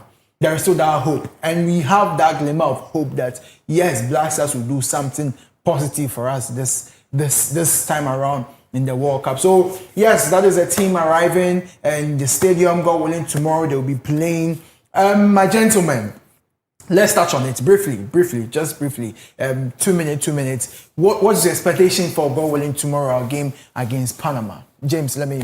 For me, very positive. From day one that Carlos Queiroz came into the country, started the preparation with the guys. I think he found out that most of them didn't have enough playing time in their club, so the training was very, very intensive. Some of the players were even saying that the training was very, very intensive. So, I mean, preparations have been very, very good. And we are just hoping that tomorrow, even though in our last 5 openings, when it comes to the World Cup, we've just won 1 and lost 4. And the one we won was against Serbia in 2010 in South Africa.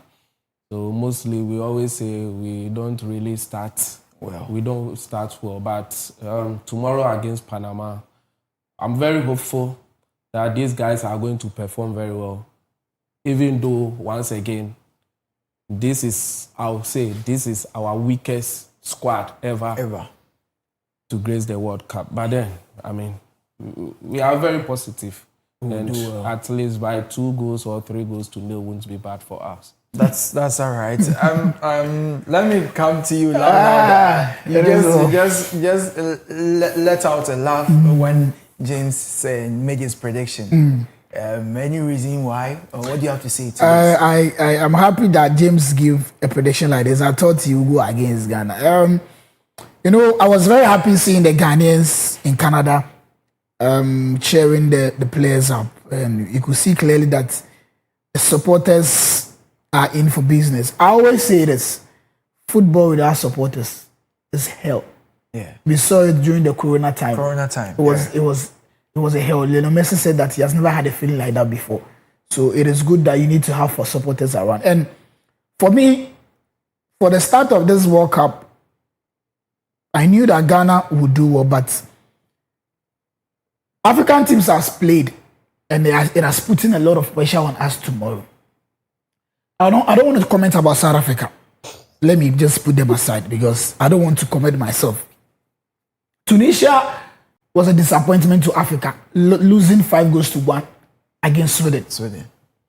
Ivory Coast game against Ecuador, that was a brilliant performance. Very wonderful game. Look at the goal Ahmed Diallo scored. Morocco against Brazil, very fantastic game. Cape Verde against Spain, interesting one. Fantastic. Cape Verde knew that Spain is coming in without their star players. They are all injured. They will come in the second half. So let's play the game up to 70 minutes. If these people are not able to score us, we too will not score. And just look at their goalkeeper.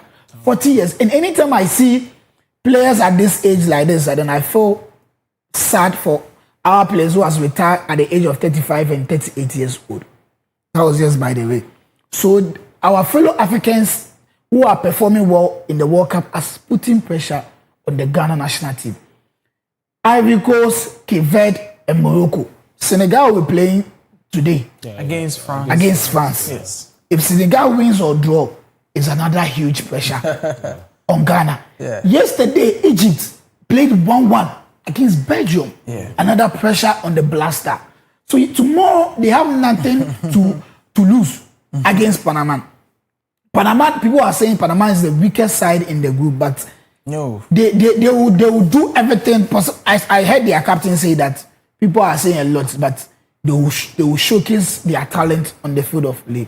Yeah. We are going to this game without so many players in this game, but I always say this World Cup is giving people opportunity. Look at this Egyptian, this 18 years guy who is playing the Moroccan 18 years guy. A very brilliant player by all standard. 18 years, having his first debut in the World Cup.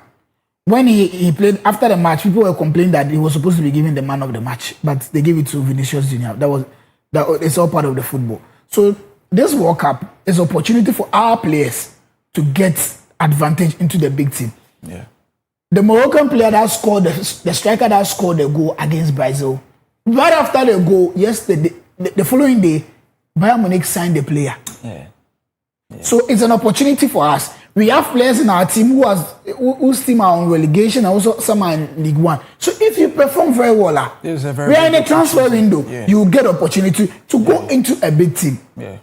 So I think it's a very good game. It's going to be a very good game tomorrow, 11 p.m. as you said. We should forget about the time. I remember very well the under 20 way back, one of the 2000, is it 10 or 9? We were playing game at dawn, but we were able to wake up watching this game. So for tomorrow's game, Benedict, it's going to be a very interesting game. For me, I will say it. Yes, I said because I'll still say it.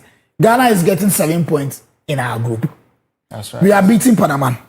For England and Croatia, I don't. One is of it them that will be a draw? when one will win one? We are getting 7 points in our group. Because for me, 100% hopes that we are beating England and Panama. If you beat Panama, let me quick one before we go on. Ivory Coast has beaten Ecuador. If you watch Ivory Coast group very well, they don't have any serious team in that group. So you beating a team in your first match, getting 3 points. When you go on in your second match, you get another 3 points. In your last match, you can use some of the players to play so that you also get to know them. Because winning your first match is a very interesting game for you. Right now, crucial. Cape has a chance to qualify in their group. Yesterday, Saudi Arabia and Uruguay played 1-1. So all the group is 1-1. So their next game, if they do well, they are good. And their first time coming to the World Cup.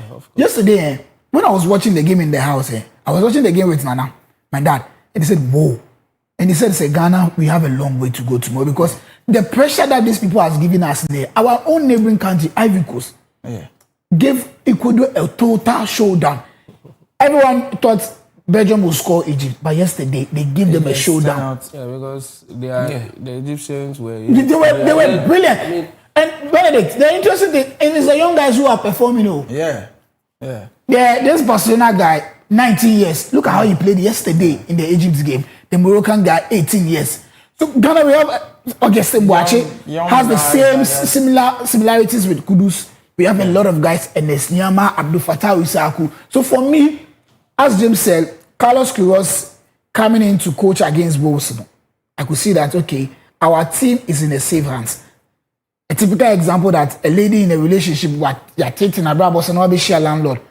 Landlord, you are in the same house with landlord. We don't have a lot. You are in the same house with landlord because I'm a very lovely person. I will hold you like egg. So I think our team is in the same hands with Coach Carlos Queiroz. So tomorrow, your prediction. I will not comment myself to predict, but tomorrow being Wednesday, 11 p.m. I decided not to watch the ball in the house. I'll just go out and watch. Accra Sports Stadium. I'll come to Accra Sports Stadium and watch the game. And after the game, I'm sure that if the Accra Sports Stadium is not far, I'll go to Osu. Then I'll go and chill myself. That is landlord. Someone just sent me a comment. It says no be small marketing from landlord. Yes, landlord is actually selling himself. This is life. This is life. Whenever you get the opportunity and you have to put yourself out there. Don't misuse that opportunity. So that's what landlord is doing, taking advantage of the least opportunity he has to market himself and all that. So yes, another interesting game that is going to happen tomorrow is Argentina and then Algeria. It is. We have realized that most of the African teams are putting up their very best. So Argentina, they shouldn't relax. It's not going to be an easy game for them. Algeria is one of the big teams in Africa. So tomorrow, from today to tomorrow and tomorrow next is going to be very interesting because we have most of the African teams playing and all that. So yes, thank you very much, my gentlemen, for joining me and being with me. Thank you for making the show an interesting one, bringing your opinions and bringing your points. And yes, we'll see you, God willing, tomorrow. Now to our viewers, thank you very much for sticking and staying with us on the Koko Digest Morning Show. My name is Benedict Nketia Kwatin. I was joined here today by our very own landlord of Ghana football, Isaac Opoku Clarkate, and we have James Benante Jedad of Ghana Sports. Yes, thank you very much.